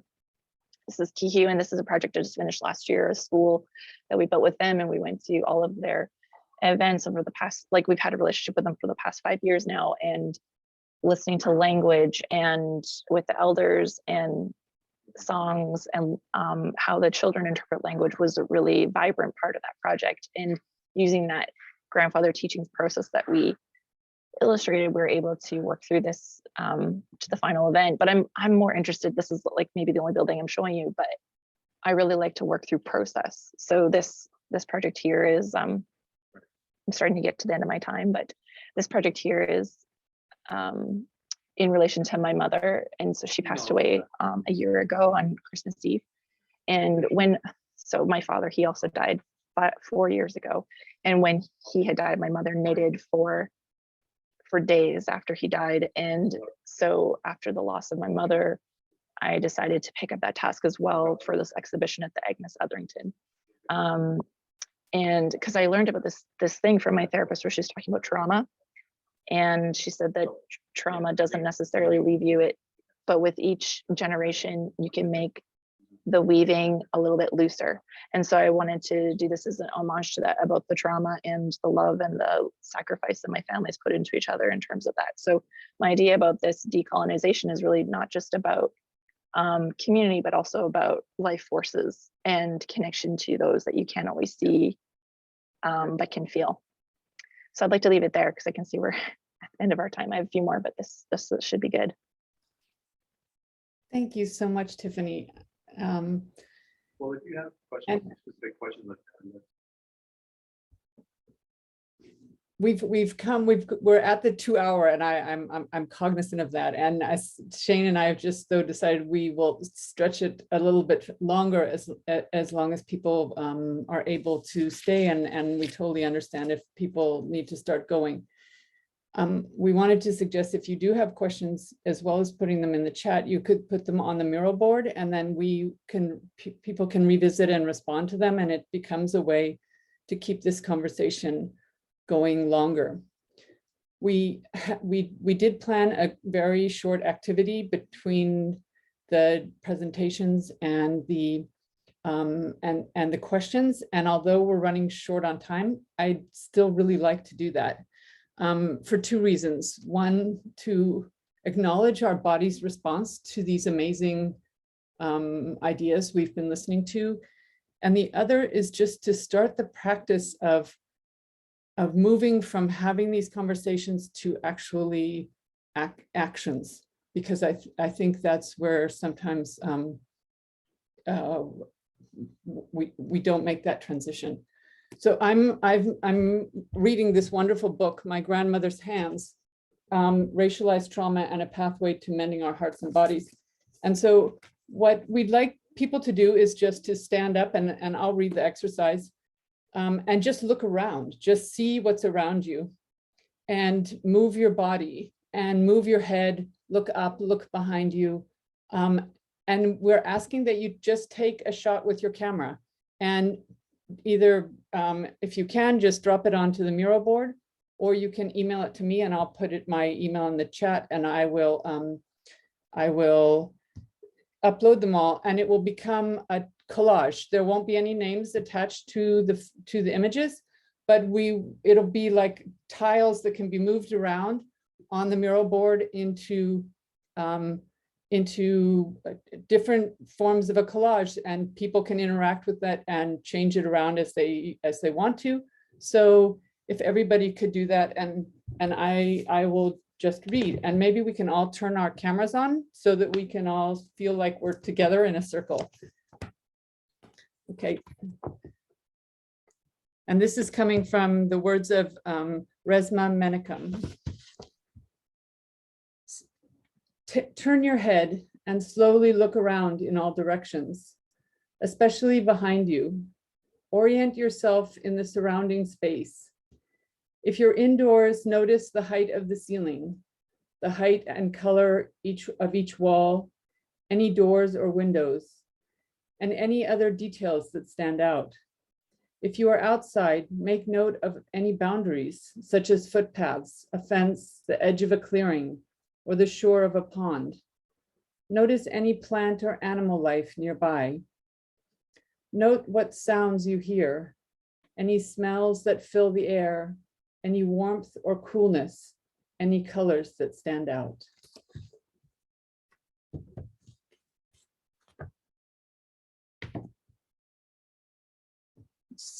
So now if people could just send in their photos, and that would be great. And then I will pass it back to the 5 members of the conversation, and we can begin by allowing them to respond to each other if they choose to, and then we will include some questions from the listeners.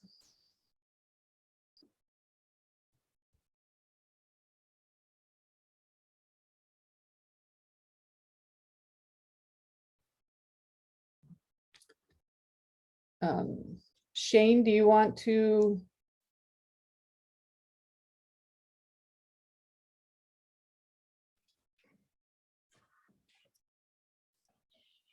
Do you want to start the conversation? Just give me 1 second.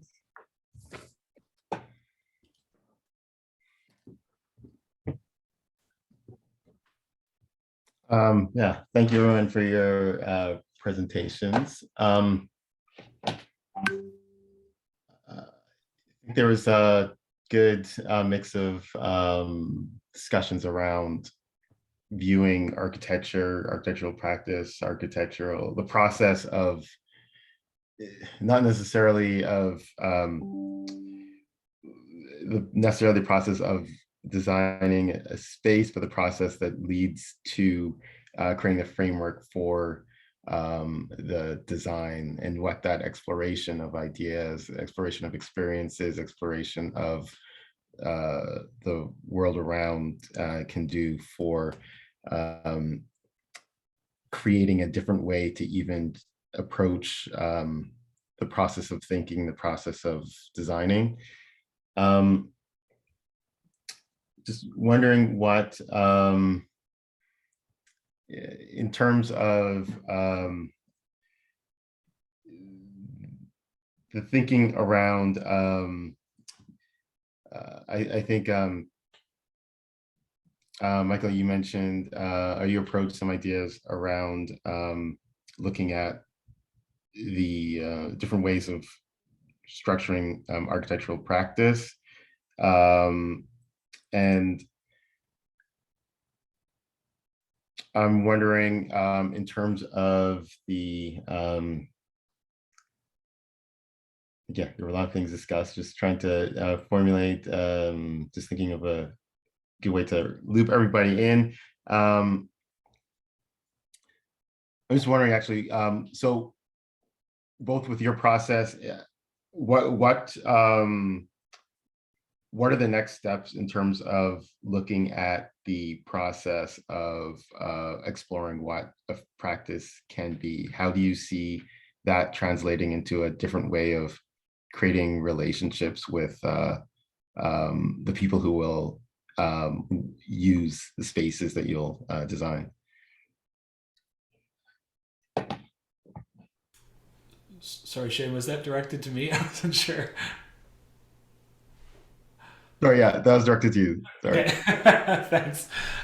Yeah, I think that I'll be honest that that's the big question for us right now is what does that actually look like? And you know, we've found that we need to continue in a very traditional way alongside what we're doing otherwise, because we really need to make sure that the studio can perpetuate itself, frankly, because we can afford to build the infrastructure and pay everybody and do things like that. But we've been looking as broadly as we can at other practices, especially other creative practices that manage to achieve that and how they do it.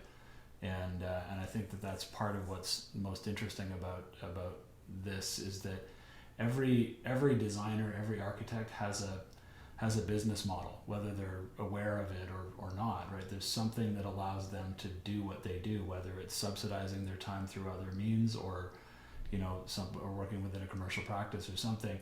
But one of the wonderful things about the space that we're in is that we can build that as a custom thing if we can figure out something that works and allow it to just grow. So what we're really trying to do is to find ways of borrowing methodologies from as broad a group of sources as we can find, so that we can try to choose which one to use in each given situation, or more importantly, who to partner with on those situations. So we really enjoy working with other designers and with other experts, and it's really the most fun when we can bring somebody on board to help with something who can teach us how they look at problems and how they work to understand a context. So, you know, I think that circles back to things that other people have said, which is about you know, humility in design that we think is something that's terribly missing from a lot of practice, and especially with the era of architecture that we're hopefully exiting now, of what priorities are placed on design and what value is given to design. So I hope that's I've probably avoided the question mostly, but that's part of what I was intending to do. So. Thank you. And Izana, yes, obrigada, and thank you for your presentation. Regarding the relationships and the process for you in exploring space and exploring buildings, what I guess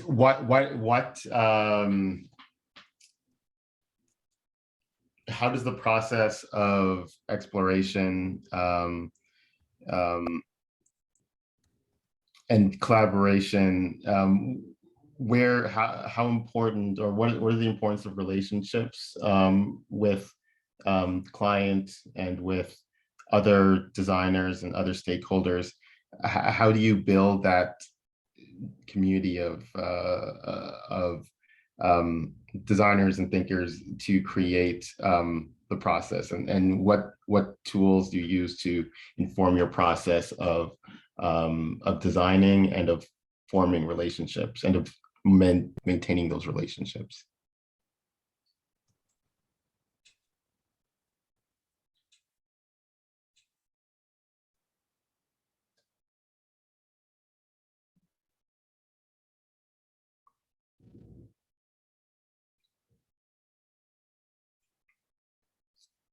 And as we're translating, I will soon also ask Suchava about your process of maintaining ongoing relationships and how that ongoing history of the site, how you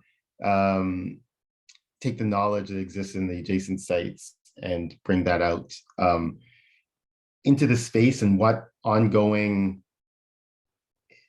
tools or what ongoing knowledge is created from the site and from the relationships that are generated on site, and does that affect potential future interventions in the space? I'll let Izana respond first.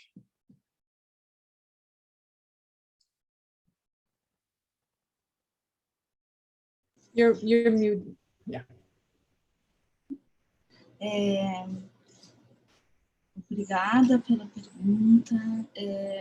Então, a gente tenta deslocar um pouco essa ideia de cliente numa ideia de habitante e construir, pensar a arquitetura, na verdade, como um meio para alcançar certos resultados coletivos, mas não como um fim. Então, o processo de projeto, ele envolve as pessoas em um processo grupal que fortalece os coletivos. E depois o próprio projeto também é um instrumento, pelo seu programa, pela maneira com que ele foi construído, de praticar esse coletivo. E isso pode acontecer desde um cliente que vai fazer uma reforma em um apartamento até uma comunidade que vai fazer um centro cultural, por exemplo. Mas a grande questão é envolver as pessoas nesse sonho que foi ativado pelo corpo, que vai, então, fazer com que elas entrem num movimento do território, e esse movimento precede a arquitetura, continua na arquitetura e continua depois da obra executada. Então, a pessoa acaba, a gente acaba construindo, fazendo com que a arquitetura seja ferramenta para construir esse mundo e transformar os corpos e o território. Okay, now I'll translate to you.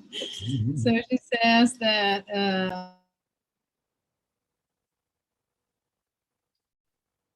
Oh, you're muted. oh, sorry. Sorry. Automatic. Again. Thanks, Izana. So she says what they want is also to be able to change or switch or to dislocate a bit this idea of client. The client is here, the inhabitant is the one who lives in a territory.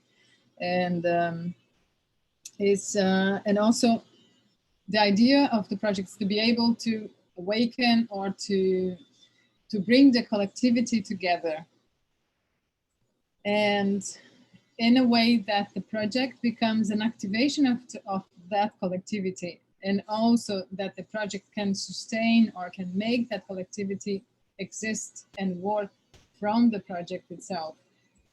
And then she was saying, also before, let's say, also after the project is finished, also after that the architectural project is constructed, it's finished. So in a way, there's the interaction between the community and the building itself and what was built itself. So what else she said? So what does she says about the importance of the dream, how the dream, how this collectivity is connected to the capacity of dreaming about the relation to the place, to the site, and also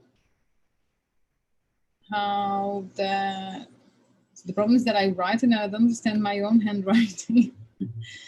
Yeah, so how this collectivity precedes the architectural project, exists within the architectural project, and exists and continues after that. And Tem projeto material, né, também, que é das relações, depois vira espaço, depois continua nas relações.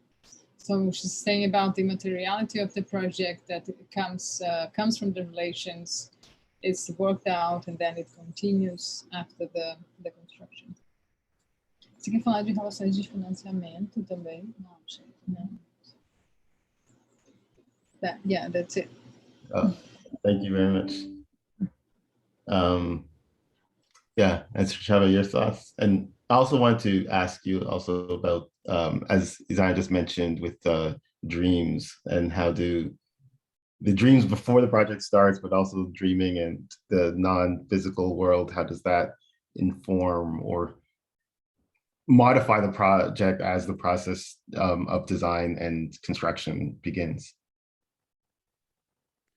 Okay, so I don't know. I'm not sure if what I was trying to say came through, but I think the main thing that I was trying to say really was that had it not been for the liberation of South Africa in 1994 and the new kind of context in which we practice emerging, things like what I'm doing may have never had the opportunity to be done, right? So, you know, I guess then it would beg the question, what should come first? Decolonization and then the architecture that emerges out of that? Or does architecture participate in a process of decolonization? And I think the latter is probably harder. But what has happened through what I'm doing is that, you know, the freedom fighters changed the situation in South Africa. And suddenly people like myself could go and study in a university, and I could then come back to the same community that, you know, I come from with some skills and access to certain resources and participate in doing something in that context. So as you're talking about the site, you know, the actual context that came out of a political struggle is now creating an opportunity for new kinds of design to happen. So when I say new kind of design, I'm also including the process of things like dreaming being legitimized in this kind of context. So I mean, for example, I could never do the things that I've been talking about in a sort of mainstream normative context in South Africa. Nobody's going to take me seriously.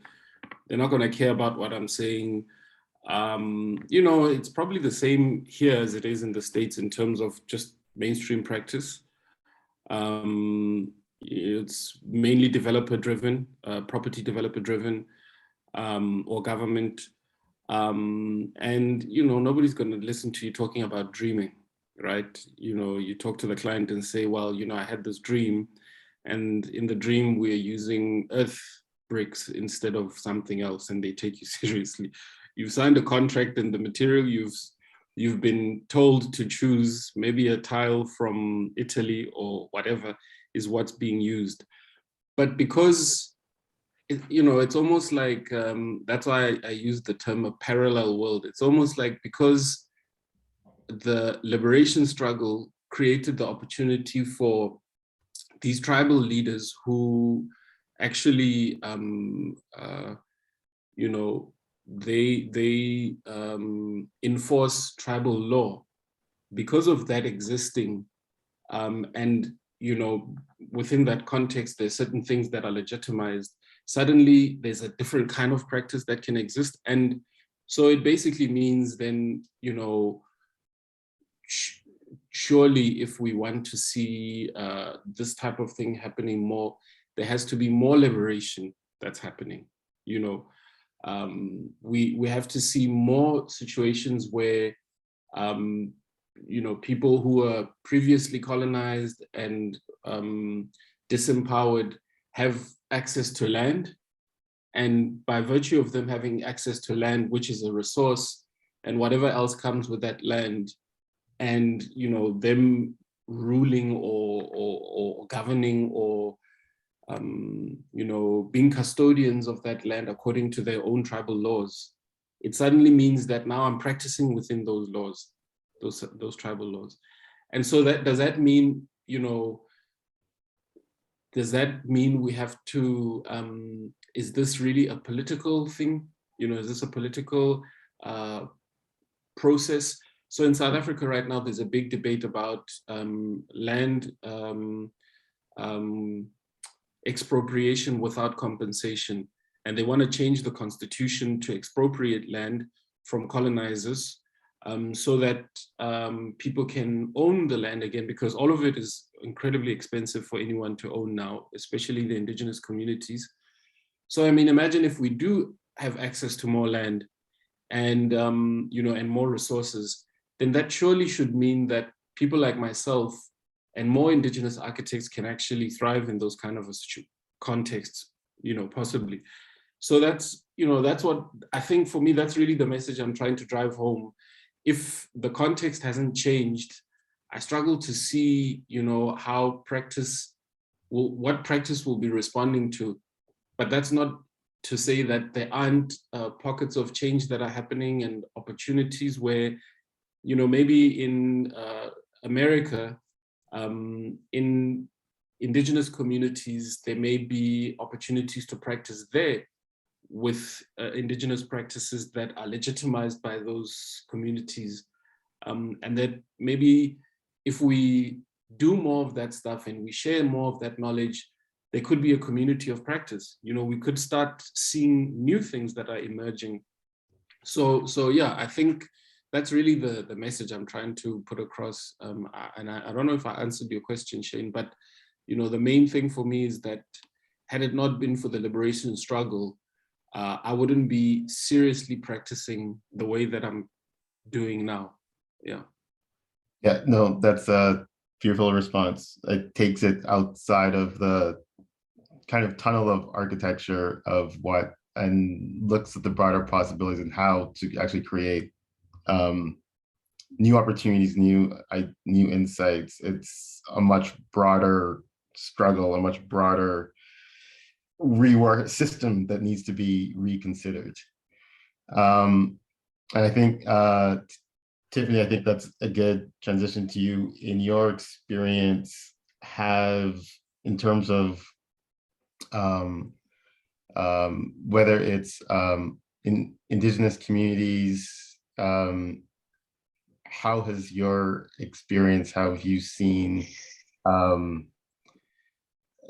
ways in which, or differences in opportunity based on, I guess, the structures that the client has available to them, or what systems and what power the clients actually. I mean, it's a good question, and I think listening to Sachaba was the same thing is happening here. Indigenous people had to disenfranchise from their bands if they were to become an architect. So it was illegal up until 1961 for Indigenous people to be an architect. So Douglas Cardinal, for example, he's the first Indigenous architect in Canada. He had to go to the States to get his practice. And he just celebrated his 88th birthday 2 days ago, I heard. This idea about giving up land is infinitely fascinating, because the way that Canada disenfranchised us, well, it's called extinguishing our Aboriginal title. So they dealt with First Nations people under treaty. So large groups of organization or large groups of bands signed under treaty. But with Métis people, my families, we were dealt with individually for scrip. And so this is either money or land. 80 acres or 160 acres, $80 or $160. And most of this land was not given to Métis people. And so they ended up living through, either speculators took the scrip saying that they were the government, or they just gave Indigenous people like $80 for the 80 acres because they were surveying the land west or east to west, and sometimes they just never got to the west. So people who were getting those scripts never got them. So there's two inequalities. One is the treaty, which is the government never met these agreements, which is usually around resources, what you were talking about, land and the ability to farm it or to harvest in that area. And Métis people who were on the fringes of these, between a reserve and between a city, because they were either too dark or too light. And so they were called road allowance people. And so the way that we deal with land as a Métis person and a First Nations person is completely different. And not many people know the differences or the distinguishing identities. So often it's within the hands of the resources of the individual, of the Indigenous person. I'm not talking about Inuit because I have even less understanding of that. So Inuit is northern, usually typically they're identified as Inuit Indigenous people who are northern, but not all, because there are still First Nations up in the north. But their areas were worked around like treaties, but they are often used as research centers. So people were often practiced on in health conditions, or they were there for resource extractions from the government. So then they were learned in either case, whether it was being practiced on their own bodies or practiced on their own land, which is their bodies as well. They had huge inadequacies, huge distrust. And so we've been so paralyzed and so dismantled in our agreements. There's still a long reparation system that's going through. And so we have truth and reconciliation, but it is not the best system, as you probably know about truth and reconciliation, because it was exactly, it's sourced from exactly. And so conciliation is a term that I often practice because it's about understanding the differences between these two divisive natures that have been happening. But I think, you know, listening to you the way that you're talking, I think that I have more opportunity because it's in my generation that I'm allowed to go to school freely, but we have to assimilate. And Shane and I were talking briefly about this yesterday. We have to assimilate into these practices before we can understand who we are. And then it can kind of come out now that we're older and we can understand who we are. So this idea about the dream, what she was saying was so profound about the dream. I think that's something that we're all like trying to practice within, but still trying to root it within what Michael was talking about, which is like, how do we pay people? How do we pay ourselves? And so this decolonization for me, this idea of land is still very nebulous. And I think it is based on per project. And it's still within the Indigenous holders to manifest it, because the governing bodies usually is how we get the funding, typically through grants or through given. They're still working on a paternal aspect. So it's like that, how do you work outside that paternal, like we're not children anymore. And so I find it extremely fascinating what you were saying. And I'm sorry, that was just a long answer. I think we're progressing, but it's still largely unknown.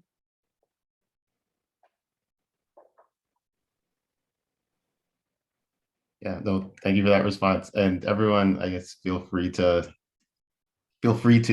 discuss or to share. May I make a comment? I think this discussion about land, Tiffany, is really profound. I also find it to be incredible. And, you know, I think maybe moving forward with these talks, and I mean, I can see it as, I've just written in my my notebook in very big and circled, it's all about land. Because actually, if you really think about it, you know, property, you know, ownership of means of production, like all of that stuff, really it all boils down to land. And, you know, in South Africa, a lot of the debates, even about renewables versus coal and all of that stuff, you know, we just had one big proposal for fossil fuel generation be rejected by communities who are trying to protect their land. And you can see that land really is playing itself out at a bigger economic scale. But, you know, as architects, really, like, you know, one wonders whether we've, and it's just so ironic because that's, we build on land, but one wonders if we've ever really had a dialogue about land, you know, if we have not. And exactly. This is where I'm focusing now, because I'm working with Métis Crossing. They're a Métis organization that has its own land, that they can build on and do things. They work through tourism. So they have a hotel and a cultural gathering center that we've built with them, but they're also doing a large master plan in terms of what is the water doing? How can we service these spaces? How do we power these spaces? And they also have a wildlife park. They have bison and elk. But what we have put into this master plan is climate resiliency, which is another subsect of what is the land telling us it wants to do. And that's considering the history of how it's been used, because this is a historic Métis community that was located in this area during the fort era for trade. But it's also, how would we want to use it in the future without ruining it and destroying it and raping it? And I think this land conversation, like you're saying, it's so fraught with, or it's just so full of potential. And climate resiliency is a really good way to explore, because it is this soft-handed way. Like I talk about spirits in my work too, but people don't like talking about spirits because I think it's weird. And it's like, okay, what is the wind doing? What is the power generation telling us to do? I think it's this soft way of describing all these elements that we can't taste, touch, or see. Because the earth is warming, climate change is happening, and we need to understand before we completely reduce all resources possible. I think I've found that this is an interesting way to kind of bring that all together. Yeah. I think we need to have a whole conference about land. Sorry, I'll stop there. Architecture and land. I've suggested to Douglas, I'm sorry, Douglas, I'm being a bit cheeky to say this but that we develop a course on land in our architecture program that is just committed to these kinds of conversations. And I think it's really critical, and it would be really amazing to do that jointly.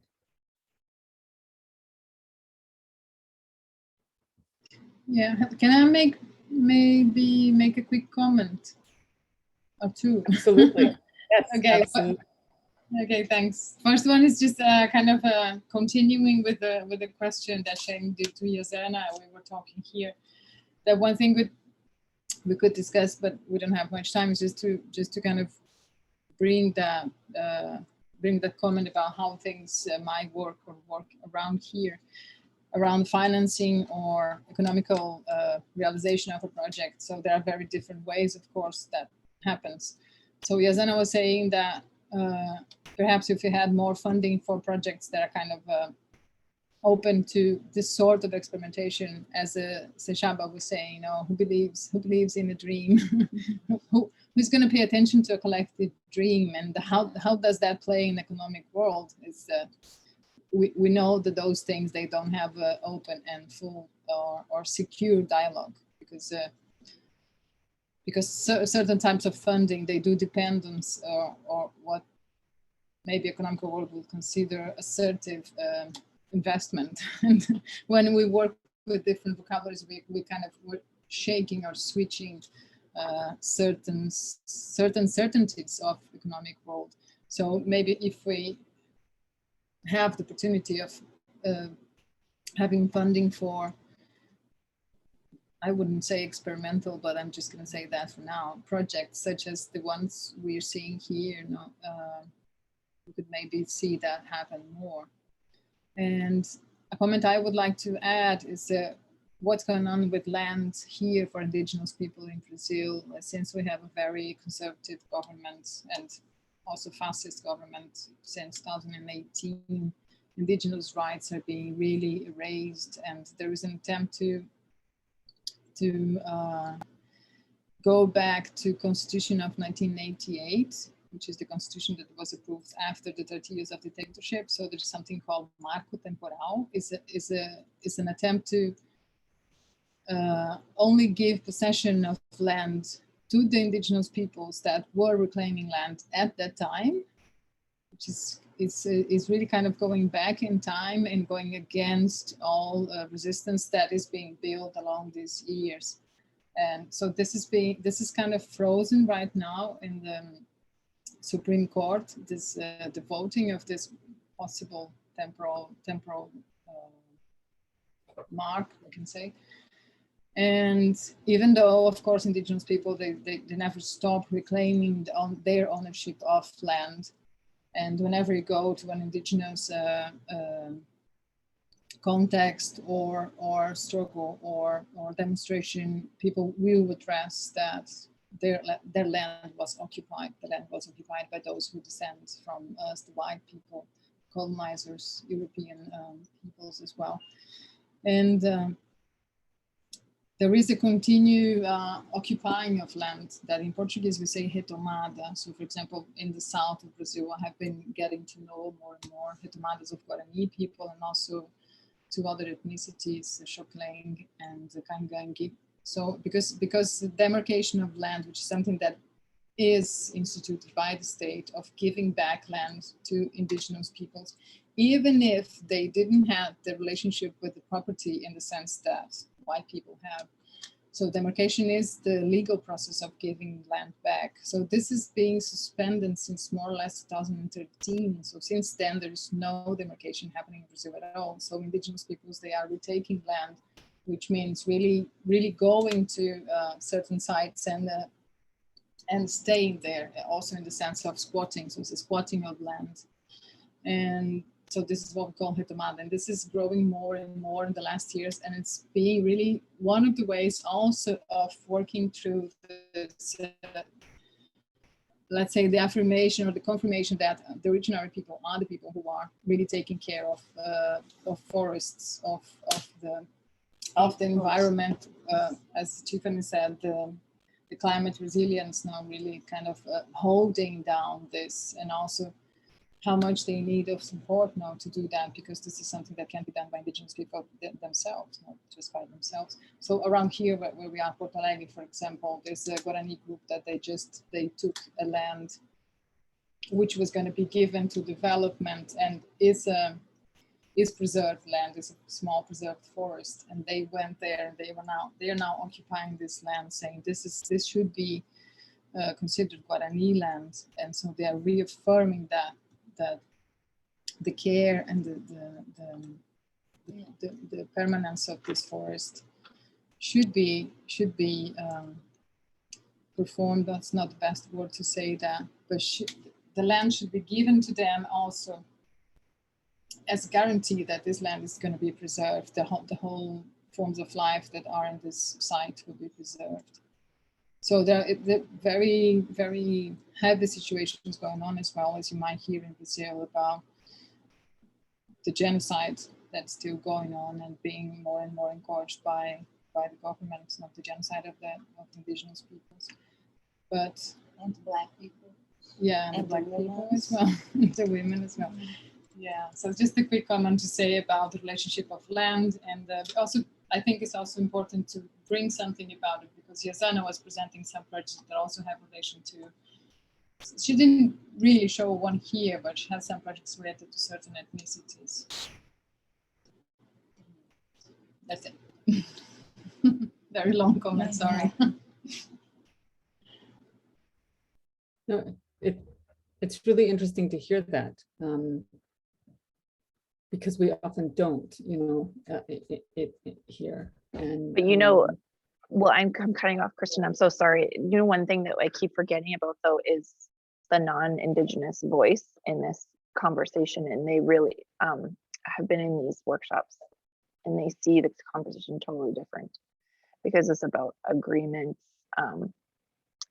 Are they an organization? How do they affiliate? How does this land thing, like this, it starts to get into rules and permission and forms. And I think until we work out robustly how these agreements can work, this land conversation is stuck, and it won't really happen as soon as we want, or it in any speed or time, because the way we think about land is totally different.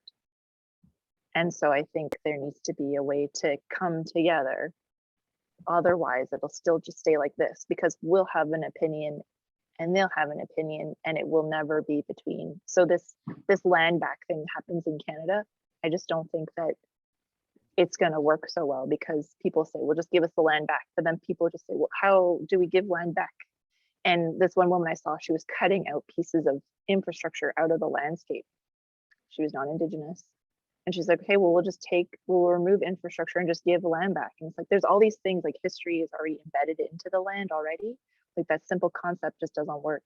And so I think that's the equation. Like we both have ideas of how this should work. And I don't think we're there yet in the middle. I've seen some things happen, how it works, and it's interesting. And I think that will be good case studies, but long view, it's important that we all continue to do our work and then see how we can slowly get together, I think. Sorry, Kristen, to just cut you off. No, that's fine. And I also just wanted to point to, I put this, and this is the full chapter PDF, which you can pull off the Miro board. Erin Mills is an Anishinaabe lawyer and an educator at the law school at McGill. And this is a really interesting article that speaks to some of the land-related issues that we've been talking about. I think people would find it really fascinating.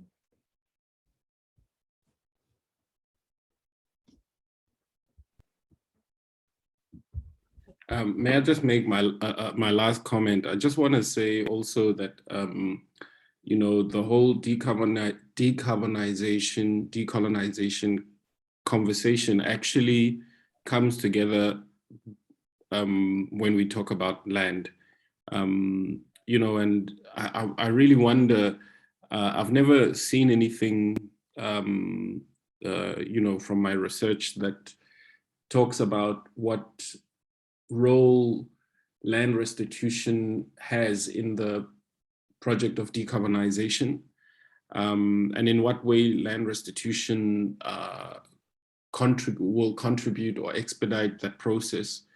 And I think that's also a question, a question worth asking, because, again, many people here will know that the way in which land is managed in indigenous communities is very different to many of the Western practices. And so, in the chat I just wrote there, it would be interesting to see projects where architects and other professionals, I use the word professional with inverted commas, in what way have those restituted lands and the projects on them made an impact in terms of things like, resilience and sustainability and that kind of thing. And I think that's really an important question. And so, I think at the heart of decarbonization and decolonization is the question of land.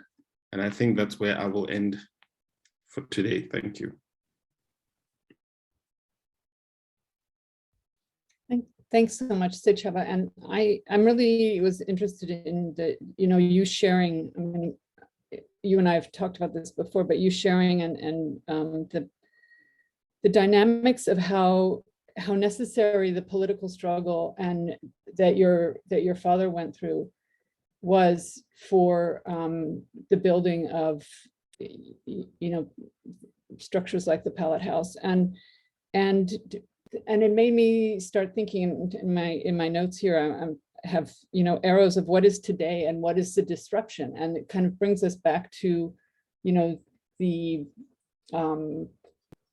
title of this and of this talk today, and the what is the disruption and how does that relate to the future of architecture and the tools with which we move forward.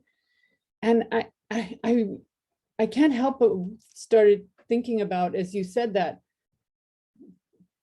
our reality now of climate change and the pandemic, and I feel like it's not even being talked about how fundamentally, I honestly don't know how our economic system as we practice it now can continue with, just in our province, we've had the pandemic in the last year, we've had the pandemic, we've had catastrophic fires, catastrophic heat dome, catastrophic floods and landslides that, to the point that it's cut off our food security.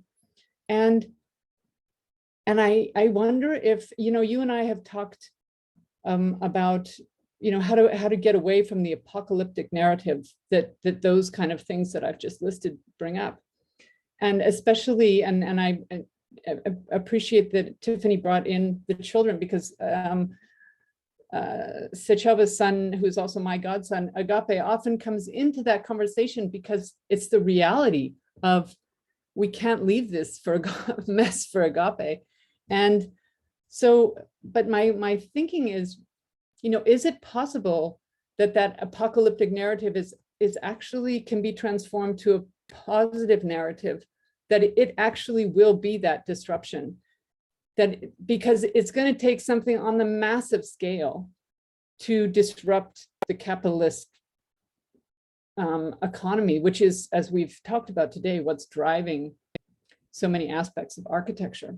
And so I just kind of, am not throwing that out there as an answer, but just kind of as a thought that came to me as after listening to you and to the other speakers, of where are we going now, and how do we have a disruption on the scale of what the end of apartheid meant to South Africa on a more global scale today. Because honestly, I can't really think of anything else that's going to disrupt capitalism to the extent that we're talking about.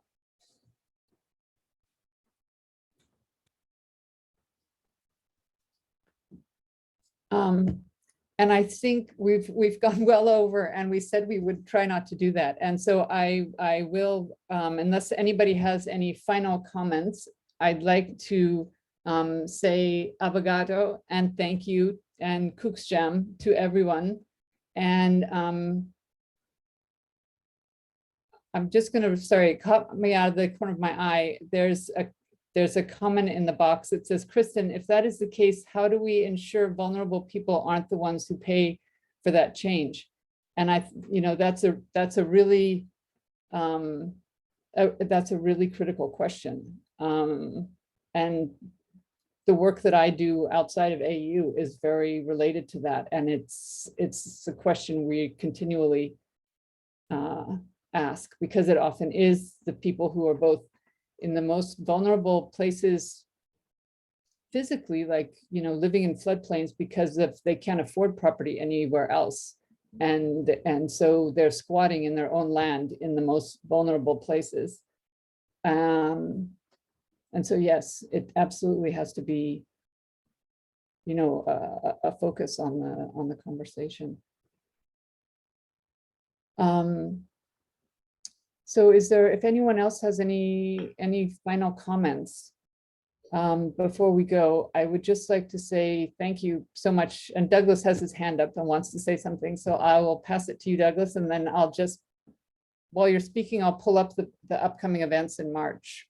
Great. Well, part of what I wanted to say was, yes, first of all, thank you to everybody who participated today. It's been a fascinating conversation. And secondly, of course, this is just one conversation in a whole series of them that are going to be happening this month. The only thing I wanted to add in, because I think the comments have all been great, and what Sachaba was discussing about a course on land, I think would be a great idea. I also think that what Kristen was saying about our economic system was very, very powerful as well.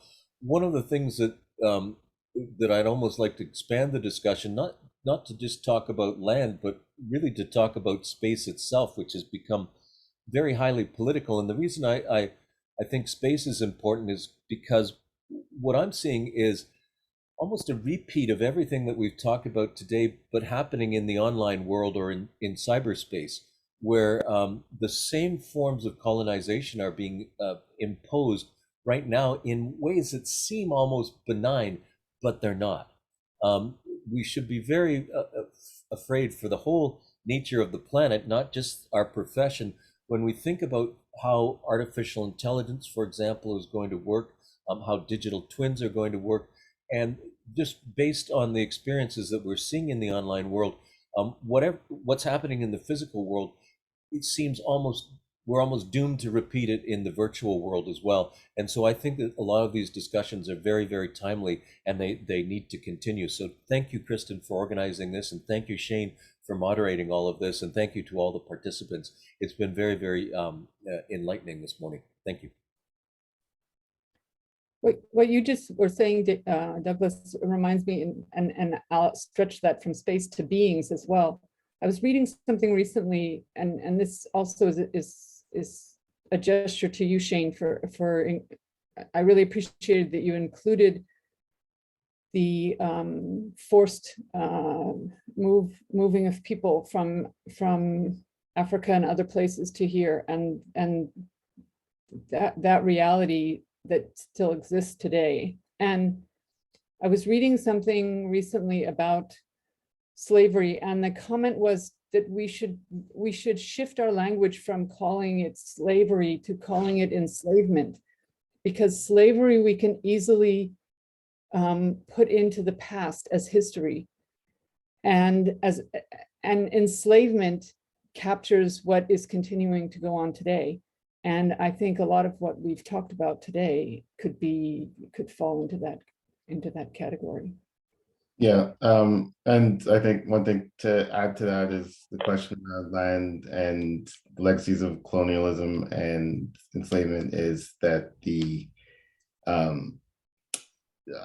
large millions of people dispossessed of land and dispossessed of autonomy and placed on lands inhabited by indigenous people, and trying to establish spaces really within that framework is a really complex level to understand